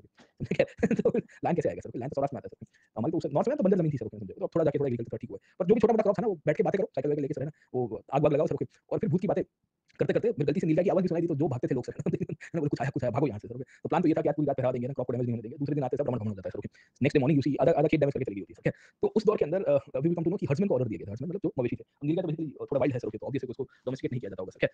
So will see that in this conditions there is evidences of agriculture being protected as well, है ना। स्टेट ने बेसिकली एग्रीकल्चर को प्रोटेक्ट करने के लिए काम किया था। इन्होंने कल्टीवेटर को भी कहा गया था कि आपको क्या करना चाहिए, काइंड ऑफ स्पेसिफिकली फेंसिंग करना चाहिए, प्रोटेक्शन इस तरह से आपको एग्रीकल्चर को देना चाहिए सर। ठीक है, समझे। बाकी रेनफेड एग्रीकल्चर था। रेनफेड एग्रीकल्चर का मतलब ये है कि अभी भी फाइंड कि इन्होंने बारिश आधारित खेती के ऊपर डिपेंडेंसी रखी थी। Varahamihira has talked about the harvesting season. Okay, he is talking about the crop, specific crops कि कौन से क्रॉप्स को उगाया जा सकता है, कौन से क्रॉप्स को नहीं उगाया जा सकता है सर। ठीक है, so this book is very important है। इट्स कॉल्ड एज़ बृहत संहिता सर। बृहत का मतलब होता है कॉम्प्रिहेंसिव सर, है ना, समझे। संहिता का मतलब है it's an encyclopedia book sir. Okay, so it's a comprehensive encyclopedia that talks about earth से लेके ईटी सर, है ना, समझे। मतलब वो earth, planet, planetary conditions, okay, space system सबके ऊपर बात करता है सर। ठीक है, समझे। और उन्होंने इसमें लैंड के बारे में बात किया है, एग्रीकल्चर के बारे में बात की है, रेनफॉल के बारे में बात की है कि कौन से क्रॉप्स को कब उगाना चाहिए, कब नहीं उगाना चाहिए सर। ठीक है, so that different variety of crops as well sir, है ना, समझे, जो इनके पास हमारे साथ एविडेंसेस है। दूसरी, इन्होंने कैनल इरिगेशन के साथ-साथ और भी प्रकार की इरिगेशन सिस्टम भी बनाई थी सर। ओके, सो कैनल, टैंक्स, लेक्स, वेल्स, इन सब का उपयोग किया गया था। और मैंने आपको बताया था जो लेक है वो सुदर्शन लेक बड़ा फेमस था, जो स्कंदगुप्त ने रिपेयर भी किया था। तो you can highlight this part as well sir. Okay, even tanks भी छोटे-छोटे थे ना, तालाब आपको मिल जाएंगे सर। ओके, आपको कैनल्स मिल जाएंगे। इनफैक्ट इसमें भी पनिशमेंट थी, क्योंकि स्टेट बना के दे रहा था और प्राइवेट जो थे लैंड ग्रांटीज से वो भी बनाते थे। तो उसमें भी नियम ऐसे थे कि इफ एनीवन, है ना, समझे, is trying to damage out the irrigation system, तो उसको पनिश किया जाएगा सर, है ना, समझे। तो this is how the state used to make sure that the agriculture should be effective and it was the prime moving force in the Gupta sir, समझे नहीं समझे। तो इसके हमको ये पता चल रहा है कि खेती के थ्रू और वेजिटेशन को इंपॉर्टेंस देते हुए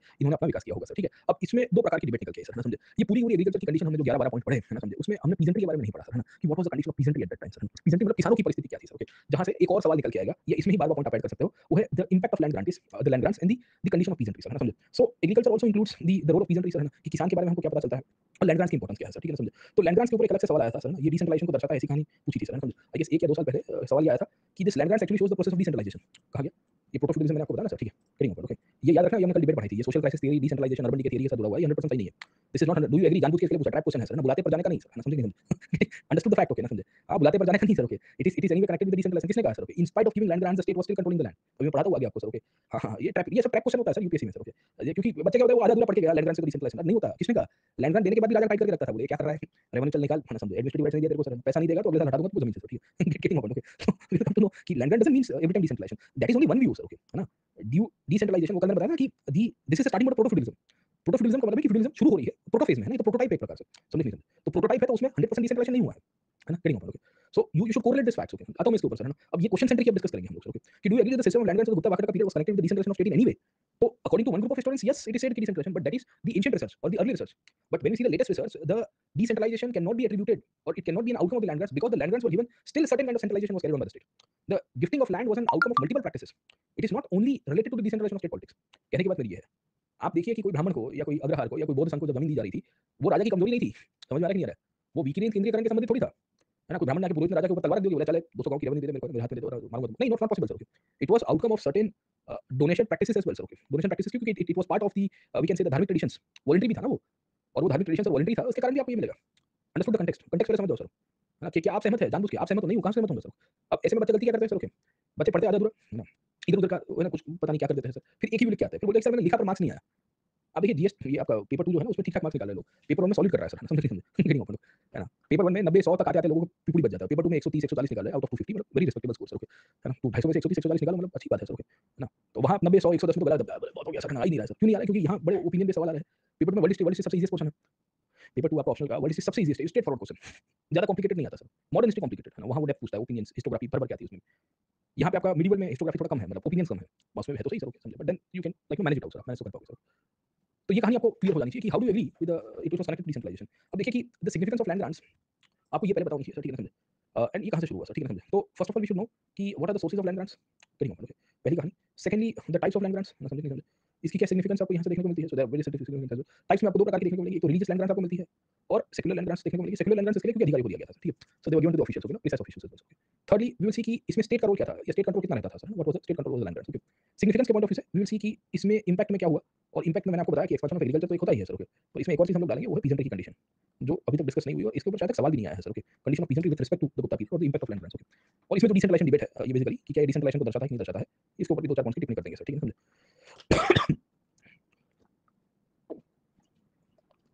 आप मतलब आंखों को आराम नहीं मिलता ना, तो ये छोटे-छोटे अमीबा टाइप पार्टिकल्स आपकी आंखों के आजू-बाजू में घूमते रहते हैं, होता है क्या आपके साथ सर? अमीबा मतलब काइंड ऑफ है ना वो, ऐसा आपको लग रहा है कुछ उड़ रहा है सर, है ना? डॉट्स डॉट्स डॉट्स अलग-अलग प्रकार के बैक्टीरिया आपको दिखेंगे सर। अरे भाई सॉलिड हालत हो गई है सर। क्योंकि एक तो स्क्रीन टाइम बढ़ गया सर, ओके। और फिर सब इतना उतार-चढ़ाव हो रहा है सर। एक काम करते हैं, ब्रेक लेते हैं sir, then we can start once again. ये लैंड के ऊपर फिर ब्रेक लेते हैं, फिर से शुरू करते हैं सर। ऐसे भी सवा घंटा हो गया है, थोड़ा है ना, चेहरा धो के आता है सर।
हाँ जी sir, okay, okay. Sorry sir, my bad, okay. और भाई सब हैंडआउट बाकी है, ये हैंडआउट हो जाएगा सर, है ना, 1 आध महीना दो, आगे पीछे हो रहा है थोड़ा। But by the time we will be completing the syllabus, we will be covering the land grants, ये आपका जो क्या कह सकते हैं, जो टॉपिक आप बोल रहे हो ना हैंडआउट के बारे में सर, ओके। हाँ, वो पहले बैच का आगे पीछे का सर हो जाएगा सर, 1 आध महीने में हो जाएगा सर, है ना। अभी because of so much of jumblings I am not able to complete it, but this time we are on track and before the end of the cycle, ये पूरी दिसंबर, अक्टूबर, नवंबर की साइकिल है। नेक्स्ट ईयर नहीं आएगा sir, इतना भी मतलब बदनाम मत करो सर, समझे? खैर चलिए, let me come back to this part, okay. तो कहानी क्या थी सर, ओके, गजब बेइज्जती है सर, ओके। चलो वापस आते हैं सर, ओके। अब देखिए कि लैंड ग्रांट्स के ऊपर थोड़ी बहुत डिस्कशन कर लेते हैं कि what is the significance of land grants, okay. First of all the land grants can be seen with respect to the importance of the Brahmadeyas, the Agrahara, the Shasanas, okay ना, actually this are the different terms जो brahmanical land grants के रूप में आपको मिलेंगे sir, ठीक है ना। There was also a land grant called as Bhattagram, Bhattagram is royal endowment. अभी किसको मिलता था, वो न्यूट्रल था सर, ठीक है।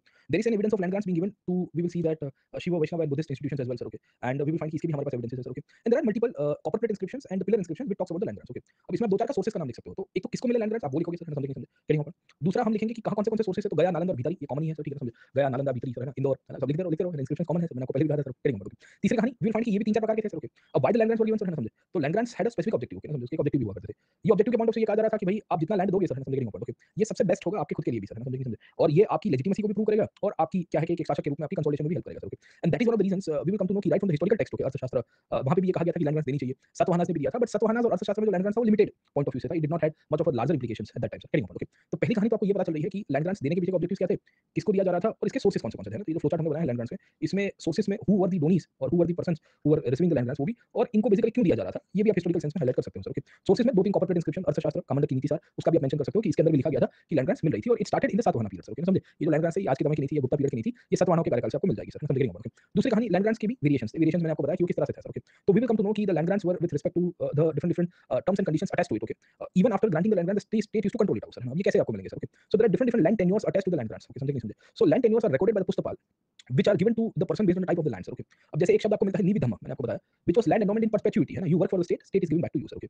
this kind of perpetual endowment normally is attributed by the state and the state still maintains control over it, okay ना। state इसके ऊपर अभी भी कंट्रोल करके रखा होगा, state इनको फ्रीडम नहीं देता था एक तरह से, ठीक है। वैसे ही आपको यहाँ पे भी देखने को मिलती है अपराध निविधर्म या अक्षय निविधर्म, अपराध सर, ओके, कि a perpetual endowment which a recipient could not alienate but could make use of income accruing from eternally, वो छोड़ नहीं सकता है सर, पर उसमें से पैसा कमा सकता है सर। यहाँ शायद तक उसके पास मॉनेटरी या कोई प्रकार की फिजिकल राइट्स नहीं होंगे, वो एक प्रकार की एडमिनिस्ट्रेटिव राइट्स के साथ दिया होगा सर, समझे कि नहीं। दूसरी कहानी एक और है जिसका नाम है अपराध धर्म sir, this is also kind of land grant which is given by the state only sir, okay, where a recipient enjoys all rights such as property but no right to make a further gift of the same and can only enjoy the interest and income from the endowment land and but not the administrative right। मतलब क्या है कि वहां से पैसा तो कमा कर सकते हो पर आप किसी और को आगे ट्रांसफर नहीं कर सकते, you can not make a land of soan papdi sir, समझे। तो आप अपने लैंड में से सोन पापड़ी बनाने की कोशिश कर रहे होंगे तो स्टेट मना कर देगा, बोला है ना, किसको बेच रहा है सर, मना किया ना तुमको सर, ये तुमको दिया गया था सर, ओके। एडमिनिस्ट्रेटिव राइट तुम्हारे हाथ में नहीं है, एडमिनिस्ट्रेटिव राइट होंगे तब जाके आप उसको सेल कर पाओगे सर, समझे, ओके। तो हमें ये पता चल रहा है कि अलग अलग प्रकार के लैंड्स दिए जा रहे थे, इनएलिएनेबल लैंड की आपको कहानी देखने को मिलती है सर, समझे, जहां फुल राइट्स के साथ मिलेंगे, अनफुल राइट्स के साथ आपको मिल जाएंगे सर, ओके।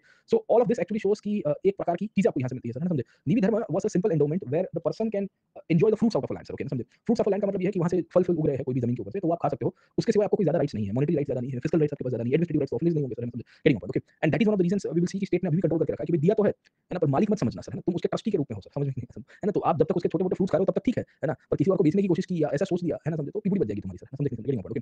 तो हमें ये पता चल रहा है कि ये जो लैंड ग्रांट्स है ये स्पेसिफिक ऑब्जेक्टिव्स के साथ दिए जाते हैं, इसके लिए तो मैंने आपको कहा कि this land grants had a very specific objective and they had a specific technology related to it sir, getting okay. Most probably they were temporary in nature, temporary होने का मतलब ये है कि इसमें एक टाइम से या एक टेन्योर से ज्यादा नहीं मिलेगा सर, समझे। So we will see that इसी के कारण एक लिमिटेशंस आपको मिलती है सर, समझे। और वहां से आपने छोटा मोटा जो भी फ्रूट्स या जो भी एग्रीकल्चर हो रहा है उसके ऊपर की जो भी रिसोर्सेज है वो आपने एक्सप्लोर किया, पर उससे ज्यादा अगर आप समझने की कोशिश करिए तो we will come to know कि राइट्स नहीं मिलेंगे सर, समझे। वैसे ही एक और था जिसे हम लोग कहते हैं धर्म अक्षय आंसर, और एक है अपराध धर्म सर, ठीक है, समझे। तो dharma is something that is called as duty, धर्म का मतलब क्या है, ड्यूटी सर, ओके। तो आपकी क्या ड्यूटी है लैंड के पॉइंट ऑफ व्यू से, आपको क्या क्या चीजें मिल रही है वो आपको मिलेगी सर, ओके। तो एक है अपराध धर्म, एक है निवि धर्म, एक है अपराध धर्म सर, समझे, ओके। जहां बोला गया कि भाई आपके पास परमानेंट वहां की रेवेन्यू राइट्स रहेगी पर एडमिनिस्ट्रेटिव राइट्स नहीं मिलेगी सर, समझे। आप किसी और को आगे बेच नहीं सकते हो सर, समझे। आप उसका सारी भाषा में आप समझने की कोशिश करिए तो it's you have given full rights, okay, but still there are certain limitations on it, this thing also shows the state control sir, okay. वैसे ही आपको एक और जमीन देखने को मिलती है जिसका नाम है भूमि छिद्र लया, भूमि के ऊपर छिद्र करना सर, भूमि छिद्र नया है सर, नॉट लया है, भूमि छिद्र नया। भूमि chhidra nyaya is what sir, ठीक है, समझे। Bhumi chhidra nyaya is that right where the ownership is given और acquired by the person who actually cultivates the land. मतलब ये है कि अगर एक कोई बंजर जमीन है, फैलो लैंड है, ये फैलो लैंड के ऊपर वी विल सी कि आपने मेहनत की है, संघर्ष किया है, वहां पे हल चलाया है, जंगल साफ किया है, उसको फर्टाइल किया है, बहुत मेहनत करने के बाद तो स्टेट कहेगा कि भाई जा सिमरन जा, जी ले अपनी जिंदगी सर, है ना, समझे। तो प्रोफेसर डीसी सरकार जिन्होंने न्यूमिस्मेटिक्स के अंदर या इंस्क्रिप्शंस के अंदर एपिग्राफी के अंदर सबसे बड़ा कंट्रीब्यूशन दिया, उसमें सरकार साहब का ये मानना है कि ये प्रकार की अनकल्टिवेबल लैंड थी, ये फैलो लैंड हुआ करती थी, जहां वी विल सी कि लोग कोई हिम्मत नहीं करते थे और स्टेट इसके लिए इनको पुश करता था और कहता था कि भाई एक बार अगर तुमने बंजर जमीन के ऊपर खेती की है तो it is also my duty, है ना, it is also my duty कि मैं तुम्हें यहाँ पे टैक्स फ्री लायबिलिटी इसकी कर दूं या रेंट फ्री लायबिलिटी कर दूं सर, समझे नहीं समझे, कि तुम यहाँ पे वी विल सी कि मेहनत कर रहे हो तो हम आपको ये रास्ता बना के दिए। आज की तारीख में भी हुआ सर, ठीक है, समझे। गुजरात में कच्छ के अंदर क्या किया, टैक्स हॉलिडे डिक्लेयर किया गया सर, ओके। टैक्स हॉलिडे का मतलब क्या है सर, ओके। जब 1998 99 में कांडला में तूफान आया सर, ठीक है, और 2001 में कच्छ में अर्थक्वेक हुआ सर, उसके बाद पूरी इकोनॉमी ध्वस्त हो गई थी सर, ओके। सो तब 2001 के बाद तो फिर चीफ मिनिस्टर के रूप में मोदी जी आए, तो then he decided to give a tax holiday to Kutch. उन्होंने कहा कि भाई आप आओ यहाँ पे, कोई बात नहीं, हम आपको इंफ्रास्ट्रक्चर देंगे और टैक्सेस में एग्जेम्पशन दे रहे हैं, लोकल टैक्सेस में सर, ओके ना, लैंड ट्रांसफर से लेके बाकी सारी वस्तुओं में। और उसके बाद देखिए कि इतने बड़े रण के अंदर पूरी इकोसिस्टम क्रिएट की गई और आज की तारीख में आप देखिए तो कहाँ से कहाँ तक की इकोनॉमी चली गई सर, समझे नहीं समझे। तो this happens even in the present day as well, okay, where you are trying to create something out of a barren land, तो state will always encourage you with certain kind of incentives, exemption of taxes and we will see different different subsidies, समझ में आया कि नहीं आपको sir, okay. तो ये चीज के थ्रू हमको ये पता चल रहा है कि यहाँ जो भी ये सिस्टम थी, ये सिस्टम में स्टेट कंट्रोल आपको बहुत मिलता था सर, ठीक है। So even those land grants which were given to the Brahminical peasantry or we can say the scholars or the we can say the officials, okay, the state control can be seen sir, है ना, समझे। तो हम इनके through identify करने की कोशिश करेंगे कि देखिए लैंड ग्रांट्स तो थी पर लैंड ग्रांट्स में कहीं ना कहीं हमको डिसेंट्रलाइजेशन तो ऐसा नहीं दिख रहा है सर, समझे नहीं समझे। डिसेंट्रलाइजेशन क्यों नहीं दिख रहा है, क्योंकि रिलीजियस एंडोमेंट्स जो दिए जा रहे थे परपेचुइटी में या काइंड ऑफ आप देखोगे as a part of religious activities, okay, it does not shows any kind of basically decentralization sir, है ना, समझे। We also see that the state was still able to control it out sir, okay, in one form or other form, precisely in the form of administrative rights being still taken by the state, okay, even the selling and transfer of land, okay ना, समझे, not allowed, also shows कि land grants does not means the decentralization of political system sir, है ना, समझे नहीं समझे। तो एक जो historians का जो ग्रुप है ना जो ये कह रहे थे कि भाई हम बेसिकली लैंड ग्रांट्स के पॉइंट ऑफ व्यू से इसको डिसेंट्रलाइजेशन देखते हैं, ये बेसिकली नहीं दिख रहा है। और डिसेंट्रलाइजेशन होता है तो एडमिनिस्ट्रेटिव राइट्स, यस, ये दोनों जो इसका इन्फ्लुएंस निकाला है, वो चीज़ भी हम लोग लिख सकते हैं कि had it been a decentralisation the administrative rights would have first given to the donees, है ना? कि जिसको डोनेट किया गया है उसको पहले दे देंगे, देखो तुम्हारे ऊपर प्रशासनिक अधिकार भी हम तुमको दे देते हैं सर, ओके, तुम ही उसको चलाओ, तुम ही उसको मेंटेन करो, हमको कोई लेना देना नहीं है सर, ओके। यहाँ तो उल्टी हो रही है सर, है ना? यहाँ तो the situation is changing sir, okay. तो how can you mention this part sir? करेंगे, ओके। तो इसके थ्रू हम हाइलाइट करेंगे कि डिसेंट्रलाइजेशन की जो डिबेट है वो काउंटर भी होती है sir, okay. We will see that different different land grants were given, the land grants one of them were the secular land grants and the second one was the religious land grants, ठीक है, समझे? सो एक जो religious land grant थी जो मैंने बताया sir, okay, उसमें थी अग्रहार और देवाग्रहार, है ना? Agrahara basically are the brahmanical villages जो दिए जाते थे ब्राह्मण्स को सर, ठीक है, समझे? और इसमें वी विल फाइंड कि राजा तो भी कहीं न कहीं एडमिनिस्ट्रेटिव फंक्शंस तो नहीं देता था सर, ओके। इसमें भी ज़्यादातर केसेस के अंदर हमारे पास एविडेंसेस है कि एडमिनिस्ट्रेटिव राइट्स तो राजा ने रखे थे सर, ओके, समझ गए okay. And we will see कि रेवेन्यू में बाकी सारी जगह के ऊपर वो परपेचुइटी में दे देता था सर, समझे? So there are evidences, okay ना, समझे? Of Vakataka villages, there are evidences जहाँ एक्सचेंजेस हुए हैं अलग-अलग प्रकार के सर, ओके। और वहाँ पे हम लोग ये कह सकते हैं कि भई क्या कह सकते हैं? परपेचुअल मतलब काइंड ऑफ आप समझने की कोशिश करिए, एक्सचेंज है सर, ओके, समझे? Getting point, okay. हमेशा के लिए इटर्नल नहीं थे सर, है ना, समझे? परपेचुइटी का मतलब क्या होगा कि आप राजा के लिए काम कर रहे हो, नॉर्मली ये पैट्रन क्लाइंट रिलेशनशिप के साथ जोड़ते हैं सर, है ना? मार्क्सिस्ट हिस्टोरियंस आएंगे, हम आगे डिस्कस करेंगे कि ये जो पैट्रन क्लाइंट रिलेशनशिप निकल के आई थी ना कि भई हम तुमको लैंड देंगे, तुम हमको लेजिटिमाइज़ करो सर, है ना, समझ गेटिंग पॉइंट, ओके। एंड इस बेसिस के रूप में वो इनहेरिटेंस राइट तो नहीं थे टाइम बीइंग तक सर, है ना, समझे? तो ये एक सिग्निफिकेंट पार्ट आपको यहाँ से मिलता रहता है। तो हम ये कहते हैं कि देखो लैंड ग्रांट्स में अलग-अलग प्रकार की लैंड ग्रांट्स दी गई है सर, ओके। ये लैंड ग्रांट्स में राजा भी देता था और ये लैंड ग्रांट्स के अंदर रिलीजियस लैंड ग्रांट्स के एविडेंसेस ये भी है कि व्यापारी लोग भी दिया करते थे सर, है ना, समझ getting point, okay. In fact the land grants were also made by the subordinate rulers as well. Subordinate rulers का मतलब क्या है सर, ओके, कि वी विल फाइंड कि सामंत है, गुप्ता राजा का कोई सामंत है, वाकाटका का कोई सामंत है, वो भी कह रहा है कि मैंने भी ग्रांट दिया है सर, ओके ना, समझे? तो ये सब चीज़ें दर्शा रही है कि भई ये एक प्रथा का पार्ट हुआ करता था। इनफैक्ट ये land grants we will see कि प्राइवेट इंडिविजुअल्स भी दिया करते थे सर, है ना? प्राइवेट इंडिविजुअल्स का मतलब क्या है कि कोई व्यापारी है या आप देखोगे अधिकारी है सर, है ना? वो भी कह रहा है कि भई देखो मैं दान दक्षिणा दे रहा हूँ। क्यों? क्योंकि भई दान दक्षिणा लैंड के रूप में देना, दान ग्रह करना वो एक उचित कार्य माना गया है उस दौर के अंदर सर, ठीक है ना, समझे? Very important, okay. So that is one of the reasons we will see कि देयर आर एविडेंसेस। अब जैसे एक व्यापारी के एविडेंस आपको यहाँ से मिलेंगे sir, okay. And we will see कि ये व्यापारी के एविडेंसेस में एक मर्चेंट की बात लिखी है चंद्र, जिसने खुद एक गाँव खरीदा और फिर ब्राह्मणों को डोनेट किया कि भई देखो सर मेरा एक इच्छा है कि मैं आपको दे दूँगा सर, है ना, समझे? Very important, okay. So we will see कि देयर आर एक्सेप्शंस। एक्सेप्शंस में जैसे प्रभावती गुप्ता का एक्सेप्शन आपने कहा कि प्रभावती गुप्ता ने सबके सब राइट्स दिए थे sir, okay. Many a times not all rights were given even to the agrahara sir, मतलब एडमिनिस्ट्रेटिव राइट्स में कहीं न कहीं राजा का कंट्रोल तो रह ही जाता था सर, ओके। इवन आप ये चीज़ 16 पीरियड में भी मिलेगी सर, 16 में तो लैंड ग्रांट नहीं थी या बेसिकली जो ब्राह्मणिकल विलेजेस जो सभा के रूप में थे, उनकी जब डिस्कशन होती थी पंचायतों के अंदर, तभी भी राजा का अधिकारी आके बैठता था ग्राम सभा में, क्या चल रहा है जरा देखने दो सर, है ना, समझे? तो वी विल फाइंड कि स्टेट कंट्रोल तो कहीं रहा। इवन आप 73rd अमेंडमेंट देख लो सर, ओके। 73rd अमेंडमेंट में ग्राम सभा होती है तो कभी-कभी एसडीएम, तहसीलदार, कभी-कभी तो डीएम इकट्ठा होता है, बड़ी ग्राम सभा होगी ना सर, तो डीएम खुद आके बैठेगा, just to set an example. अब डीएम आता है तो गाँव वाले आधे फफड़ाट में हो जाते हैं, बोले ये अभी रास्ते बनाने का फंडिंग रोक देगा हमारा सर, ठीक है ना, ठीक है, ओके। तो फिर सीधा डीएम का अपना अलग ही जलवा होता है सर, है ना, समझे? तो गाँव ग्राम सभा का भी अलग, तो स्टेट ऐसे बोलता तो है कि भई हम ऑटोनॉमी दे देता है सर, है ना, समझे नहीं समझे? बट देन कहीं न कहीं वी विल फाइंड कि स्टेट को लग रहा है कि हमारा ऑब्जेक्टिव फुलफिल नहीं हो रहा है, तो स्टेट अपने हिसाब से चीज़ों को नट बोल्ट को टाइटन करेगा सर, खैर। तो बेचारे गाँव वालों को कहाँ यार, बेचारे दाढ़ी करके आए होते हैं, अब ग्राम सभा का टाइम दिन का रख दिया, अब दिन का ग्राम सभा का टाइम रखा तो दाढ़ी में गाँव वाले गए होंगे बेचारे, तो कहाँ ग्राम सभा अटेंड करेंगे? उनके लिए ग्राम सभा इंपॉर्टेंट नहीं होती सर, है ना? उनको दिन का 350-400 रुपए कमाना है वो इंपॉर्टेंट होता है, वरना घर का चूल्हा ना जले शाम को सर। आप देखिए ये ग्राम सभा क्यों फंक्शनल नहीं रही सर, उसके पीछे का एक कारण ये है कि ग्राम सभा का टाइम बोलते हैं कि चालू दिन, मतलब शनि रवि भी नहीं रखा है ना, जिस दिन काम चलो थोड़ा कम मिलता है। आपने कहा कि मंगलवार को या बुधवार को दोपहर को 11 बजे सर, है ना, या सुबह 11 बजे, उस दिन वो दाढ़ी करने गया था गाँव तो सर। अब जब आधा गाँव दाढ़ी करने गया तो बैठते कौन है? इन महीनों सारे दिन, है ना, समझो? कोरम भी कभी-कभी अचीव नहीं हो पाता। इवन ग्राम सभा में भी 1/10 का कोरम है, जैसे लोकसभा राज्यसभा में है ना सर, ओके, वहाँ पे भी 1/10 मेंबर होने चाहिए। अब ग्राम सभा मेंबर्स होते हैं registered voters of the villages, है ना? तो टोटल जितने वोटर्स हैं वो सबके सब ग्राम सभा के सदस्य हैं। बट देन आधे से ज़्यादा लोग बाहर होते हैं, वही सर, है ना, समझ गए ना? बट कभी कुछ-कुछ जगह पे अच्छी है, इफेक्टिव रही है सर, समझे? इनफैक्ट इंस्टीट्यूशंस को स्ट्रेंथन करने की आवश्यकता है बहुत सारा। क्या चल गया था, तो कहानी क्या है? वी विल सी दैट ये एक तो लैंड ग्रांट्स की आपको कहानी मिलेगी सर, ओके। इसमें देवग्रहार मिलेंगे, devagrahara were the religious land grants, okay, समझे? So they were basically religious land grants which are given to secular party. देखिए ये बड़ी इंपॉर्टेंट है सर, ओके। नॉर्मली क्या होता था कि गाँव के अंदर टेम्पल्स होते थे गुप्ता पीरियड में सर, ओके। अब टेम्पल्स को मैनेज किसका गया था? कुछ तो ब्राह्मणिकल विलेजेस थे, वहाँ पे तो मैनेजमेंट हो गया सर, है ना, वो ब्रह्मदेव के रूप में थे। अब कुछ गाँव में किसी ने मंदिर बनाया है या कोई बेसिकली रिलीजियस इंस्टीट्यूशन है, उसके लिए क्या करोगे? तो राजा क्या करता था? देवग्रहार लैंड देता था। देवग्रहार लैंड का खासियत ये था कि they were villages granted to secular parties who administered them for religious purpose.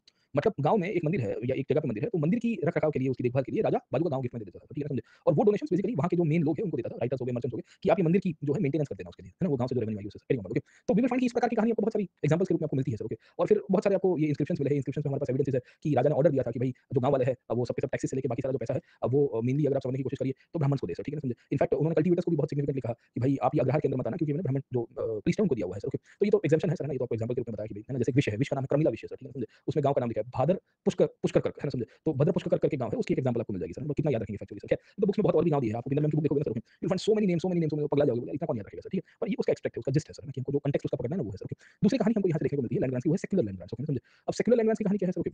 तो सेक्युलर लैंड ग्रांट्स उस पीरियड में आते थे, हाँ, आते थे सर, ठीक है, समझे? कहाँ से आते थे सर, उसके पीछे की कहानी हमको मिलेगी, वो है ऑफिशियल्स के पॉइंट ऑफ व्यू से। तो इस पीरियड के अंदर because the state had scarcity of funding and resources as well sir, okay. So there is evidences of raw land grants being made even to the officials and the local we can say feudal lords as well, okay. So there was a local dynasty called as the Uchkalpa dynasty sir, है ना, समझे? Where we will come to know कि the local ruler had given the land grants to the we will see कि a chief over there sir, है ना, समझे? There is every evidences of Bhogika and Bhogpatika sir, है ना? Bhogika are the officials and Bhogpatika were the officials. They were granted some kind of villages in the form of land revenue for remuneration in the government services, है ना, समझे? है ना, आप DM के रूप में काम कर रहे हो, सरकार कहेगी कि भाई पगार देने का पैसा नहीं है, तुम्हारे डिस्ट्रिक्ट में 5 गाँव की रेवेन्यू तुम ले लो सर, है ना, समझे? मजा आ जाएगा आपको सर, है ना, समझे? मतलब भाई मैं तो मौज आ गई सर, है ना, समझे? ओके, ये तो वही कहानी आपको यहाँ से देखने को मिलेगी सर, है ना, समझे? So this is how we will come to know कि there are different secular land grants being made, है ना, they were in the form of raw land grant only sir, okay. And we will see that over a period of time ये जो स्थानिक officials थे या जो स्थानिक राजा थे जिनको जो लैंड ग्रांट मिली थी सर, ठीक है ना, समझे? ऑल ऑफ दिस एट्रिब्यूटेड और all of this contributed to the feudalism sir. अब आप देखिए इसमें होता क्या था सर, ओके, समझे? समझे? वी विल सी कि once the land grants were given precisely to any person, sir, है ना? वो ब्राह्मण को दिया है, कोई प्रीस्ट को दिया है, देवअग्रहार को दिया है, रिलीजियस लैंड ग्रांट के ऊपर, या सेक्युलर लैंड ग्रांट आपने दिया है, सर, ठीक है ना? अधिकारी को, किसी को, ऑफिशियल्स को, सर, ओके। तो we will see that ultimately इसकी इंपैक्ट पीजेंट्री के ऊपर पड़ेगी, सर, है ना? समझे? ये क्यों होगा, सर? अब आप देखिए कि जैसे बेसिकली अपना संजय राजा है, सर, ठीक है, समझे?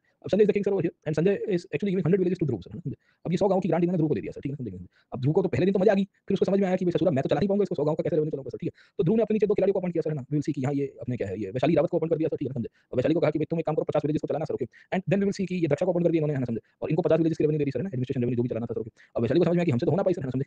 तो वैशाली ने वी विल सी कि अपने नीचे जो 50 गाँव थे, वो 25-25 में बाँट दिए, सर, ओके। तो 25 गाँव उन्होंने निराट को दे दिए, सर, है ना? समझे? समझे नहीं होगा, ओके। और 25 गाँव उन्होंने नमिता को पास ऑन कर दिया, सर, है ना? देखो मेरे से तो हो ना पाई, सर, है ना? समझे? है ना? दक्षा के साथ भी यही हुआ, दक्षा ने अपने 50 गाँव में से 25 गाँव नौफान को दिए, सर, ठीक है, समझे? एंड वी विल सी कि 25 गाँव उन्होंने मिनोमी को दे दिए, सर, है ना? कि भाई तुम चलाना। अब मिनोमी को समझ में आया कि मेरे से तो हो ना पाई, सर, ओके। मिनोमी ने अपने अंडर के 25 गाँव से वो 10-10 और 5 करके 3 खिलाड़ियों में और बाँट दिए, सर, है ना? समझे? समझे? तो वी विल सी कि 5 गाँव या 10 गाँव शाम को दे दिया, सर, है ना? समझे? उसके बाद 10 गाँव उन्होंने हर्ष को दे दिया, सर, है ना? समझे? समझे? और उसके बाद देन वी विल सी कि 5 गाँव उन्होंने शिवम को दे दिया, सर, है ना? समझे? यहाँ पे भी इसी तरह से वी विल सी कि पूरा टूटता गया, सर, है ना? टूटने का मतलब क्या होता है, sir, okay. We will see कि एक प्रकार की सिस्टम चलती है, जहाँ एक व्यक्ति को जो लैंड ग्रांट मिली थी, जो ये फ्यूडल सिस्टम के साथ जुड़ा हुआ है, सर, ठीक है ना? ये फ्यूडल सिस्टम के अंदर सब इन्फ्यूडेशन होने की शुरुआत हुई।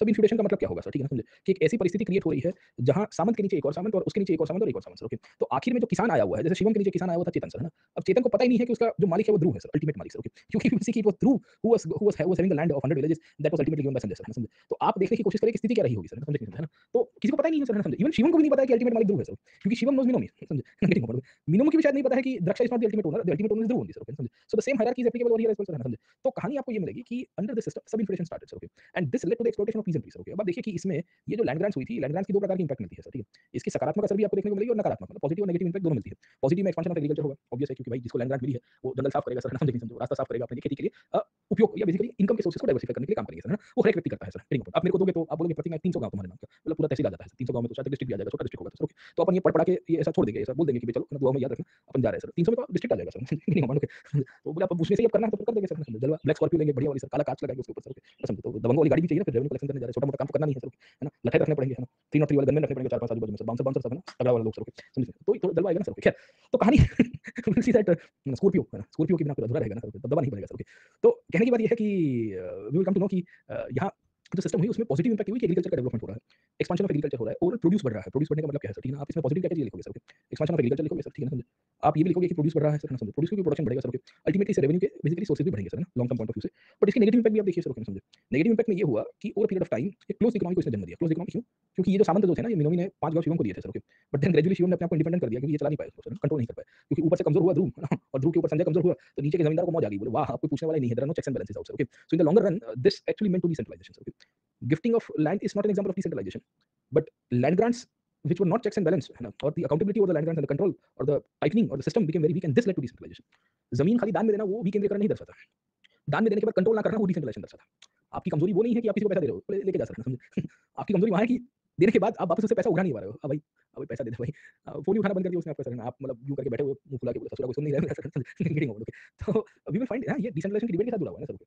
समझे? डिसेंट्रलाइजेशन देखो, क्योंकि when the state used to have the officials and bureaucracy to control and administer the land grants, it became very clear कि the state wanted to show its power and authorities, okay. But the moment the state became weak because of certain internal external reasons, Raja Sanjay कमजोर हो गया अपने आंतरिक कारणों से, बाह्य कारणों से। तो ध्रुव को मजा आ गई, ध्रुव को मजा आई तो उसके नीचे के जमींदारों को भी मजा आ गई, वो भी सबके सब मौज कर रहे हैं, सर, ओके। तो ये प्रथा यहाँ से तो शुरू हुआ ना, सर, पूरा। Understood this part, okay. तो कहानी हम लोग को ये पता चल रहा है कि जो नेगेटिव इंपैक्ट में इसमें लॉन्ग टर्म में डिसेंट्रलाइजेशन को पुश किया, सर, समझे? तो ये याद रखना कि the decentralization debate with respect to the land grants that started in the Gupta period that led to the further feudalism in the post Gupta period, directly it can not be attributed that land grants is equal to decentralization. ये चीज़ आपको समझ में आई कि नहीं आई आपको, sir, ठीक है ना? कि हम ये कहेंगे कि land grants is equal to decentralization, तो ये फिर ये गलत देखने का नजरिया है, सर, ना? इतिहास को फिर आपने समझा नहीं है, सर, है ना? समझे? लैंड ग्रांट से डिसेंट्रलाइजेशन हुआ ये मानते हैं, पर लैंड ग्रांट्स का मतलब डिसेंट्रलाइजेशन नहीं होता। समझे? करेंगे, ओके। सो ये चीज़ आपको क्लियर हो जानी चाहिए, you should be clear about this part, है ना, कि भाई हाउ इट हैपेंड। बाकी तो इसकी नेगेटिव इंपैक्ट अल्टीमेटली पीजेंट्री के ऊपर पड़ी, सर, है ना? और पीजेंट्री बेचारी बोलती थी, हाय दैया, हाय दैया, हाय दैया, सर, है ना, मार ही डालोगे, सर, ओके। क्यों? क्योंकि पीजेंट्री की हालत खराब हो गई, फोर्स लेबर हो गई, ओनरशिप राइट्स उनकी चली गई, सर, ओके। क्योंकि ट्रेडिशनल राइट पहले गाँव के अंदर किसके हुआ करते थे? पीजेंट्री के हुआ करते थे। So the peasantry lost the traditional right in the villages, occupation right in the villages, समझे? अब क्या होता था कि ये शिवम आके बैठ गए चेतन के ऊपर, भाई, ना समझे? और वैसे बहुत सारे किसान थे, सर, ओके। बोले तुम कौन? बोले मैं तुम्हारा नया साहब हूँ, सर, है ना, समझे? है ना? रोज इधर आने का, सजना करने का, पावोस करने का, फिर बात करने का, सर, ठीक है। So then in the long run we will come to know कि शिवम जो है वो मालिक बन गए चेतन के, सर, है ना, समझे? तिल्ले इलाही बन गए एक तरह से, सर, ओके। तो ये जो कहेंगे भाई सच्चाई होगी फिर चलेगा नहीं, सर, ओके। तो इस प्रकार की प्रक्रिया आपको बहुत मिली, सर, ओके। और इसके लिए पीजेंट्री की कंडीशन बड़ी दयनीय होगी, क्योंकि पीजेंट्री की हालत दो तरह से खराब होती थी। आप देखिए कि पीजेंट्री के ऊपर इंपैक्ट ये होती है कि इनका एक्सप्लॉइटेशन बढ़ा ना, सर, ओके। एक्सप्लॉइटेशन क्यों बढ़ा? क्योंकि एक तो जो लोकल फीडर लॉर्ड है वो उनका शोषण करेगा सर, ठीक है ना, लैंड ग्रांट के पॉइंट ऑफ व्यू से, क्योंकि उसके नीचे उसको खेती करनी। दूसरा स्टेट आएगा, स्टेट कहेगा कि चलो हफ्ते में 4 दिन हमारे यहाँ विजिट करने आना है आपको सर, ठीक है। तो यहाँ पे इनका ऑलरेडी एक्सप्लोटेशन हो रहा है बिना पैसे में काम करना, और स्टेट भी उनका शोषण कर रहा है सर, ओके। तो हंगामा पिक्चर का राजपाल यादव जैसे हालत है, मार मार मुझे सर, ठीक है, हाँ मैं पागल हूँ सर, ठीक है। यू नो दैट सर, हंगामा पिक्चर में राजपाल यादव एक होटल में रुका हुआ है, बोले छोटा चेतन के गुंडे तुम्हें पकड़ने आएंगे sir, okay. And then you become to know कि कोई भी आते जाते उसको रूम से निकाल के सर्विस करके चला जाता था सर, ठीक है। तो हाँ मैं पागल हूँ, हाँ मैं पागल हूँ, हाँ मैं पागल बेचारा सर, बढ़िया एक्टर है सर। तो वही कहानी आपको चीज़ें आपको देखने को मिलेगी यहाँ किस सीजन के साथ, क्योंकि फ्यूडल लॉर्ड भी शोषण कर रहा है, स्टेट भी शोषण कर रहा है सर, ओके। ऊपर से ये जो भी प्रोड्यूस कर रहा है, ये प्रोड्यूसमेंट को टैक्सेस भी देने पड़ते होते हैं सर, ठीक है, समझे। तो whatever production that used to be done sir, okay, समझे। ये टैक्सेस आइदर स्टेट लेके जा रहा था या विल सी की फ्यूडल लॉर्ड लेके जा रहा था। तो over period of time the situation was created in such a way that it led to more and more exploitation sir, समझे। तो किसान जब कहता था हाय दैया मार ही डालोगे सर, समझे, उसके पीछे का कारण ही ये था सर, समझे, करिंग ओके। तो what do we see over here, initially the king did not allow the beneficiary to alienate और ग्रांट और rent the land to other persons, okay, initially allow नहीं करता था, मैंने आपको बताया।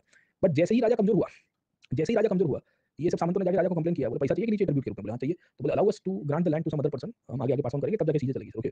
तो पहले तो ध्रुव को सब बोला जाता तुम करो, पर देन संजय को समझ में आ गया बेटा अपनी पूरी नहीं बजेगी सर, ओके। तो ध्रुव ने आगे पास ऑन करना शुरू कर दिया। अब धीरे धीरे जैसे पास ऑन हुआ उसमें राजा की हालत खराब हुई सर, ठीक है। तो initially the state never allowed है ना, मैंने आपको बताया नहीं, अपराध नहीं विधर्म क्षयान सर, ओके। तो ये जो अलग अलग प्रकार की लैंड ग्रांट्स की जो बातें हो रही थी वो पहले लिमिटेशंस के अंदर थी सर, ओके। तो स्टेट की पावर कहीं ना कहीं ऊपर चेक करती थी sir, okay. But now the situation became very bad sir, समझ। Subinfeudation sir, golden period पे क्वेश्चन होगा। Subinfeudation, yes it is actually part of the myth of the golden age, okay. Actually golden age की debate आपको अलग से पढ़नी नहीं है, आप पूरा बुक पढ़ोगे 10 घंटा तो उसमें प्रोज एंड कॉन्स दोनों मिल जाएंगे।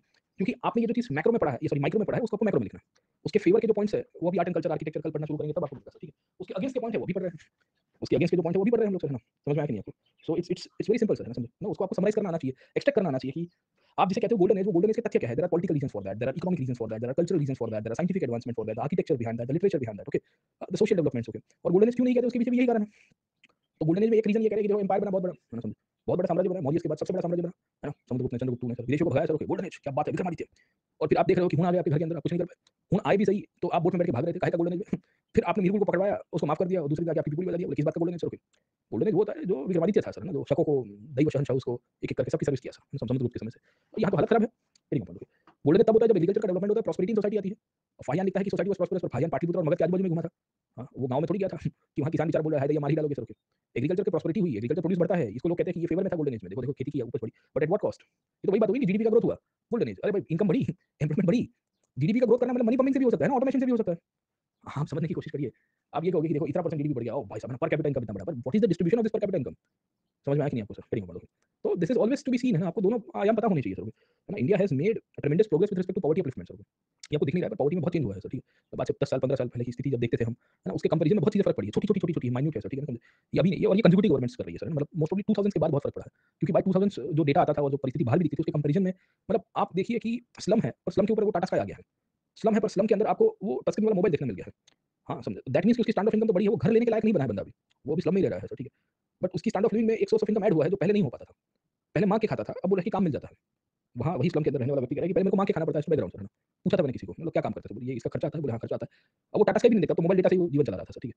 मतलब टाटा स्काई का खर्चा महीने का 200 ₹250 300 कौन देगा सर? समझो, तो मोबाइल से उसको सब एप्लीकेशन, तो this is what things have changed, okay ना, समझे। तो स्टैंड ऑफ इनकम आपकी जो सोर्स ऑफ इनकम है वो डाइवर्सिफाई हुई है, थोड़ा स्टैंड ऑफ लिविंग में फ़र्क पड़ा है। तो बेसिक जो फिर रिलेटिव पॉवर्टी आती है, एब्सोल्यूट पॉवर्टी से ऊपर आया है सर, ओके। रिलेटिव पॉवर्टी क्या है कि मैं बीएमडब्ल्यू में नहीं चल पा रहा हूँ, मैं साइकिल पे हूँ और ये ध्रुव जो है वो बीएमडब्ल्यू में चल रहा है, समझे। तो देन फिर मेरे को दुःख होगा, बोले अरे भाई साहब, है ना, समझे। ना मैं मारुति में चल रहा हूँ और ये शिवम ऑडी में चल रहा है सर, ठीक है। तो रिलेटिव पॉवर्टी आएगी, बोले यार ये तो गलत है सर, है ना, समझे। मैं गरीब हूँ सर, है ना, समझे। भाई उतने भी गरीब नहीं हो, छत है तुम्हारे ऊपर sir. Relative poverty is always comparable ना सर, ओके। वो तो एक रिलेशन में है, किसी के सापेक्ष में है। तो कोई वस्तु के सापेक्ष में आपको मिलेगा तो फिर ऐसा नहीं है। हाँ, फिर वो इंडियन आइडल में और ये सब रियलिटी शो में जाएँगे, है ना, मैंने संघर्ष किया। अरे तुमने नहीं किया, 150 करोड़ लोग सब लोग संघर्ष कर रहे हैं।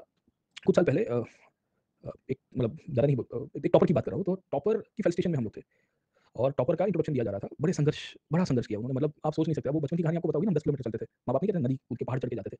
वैसी वो स्टोरी वो टॉपर की थी, है ना, समझे।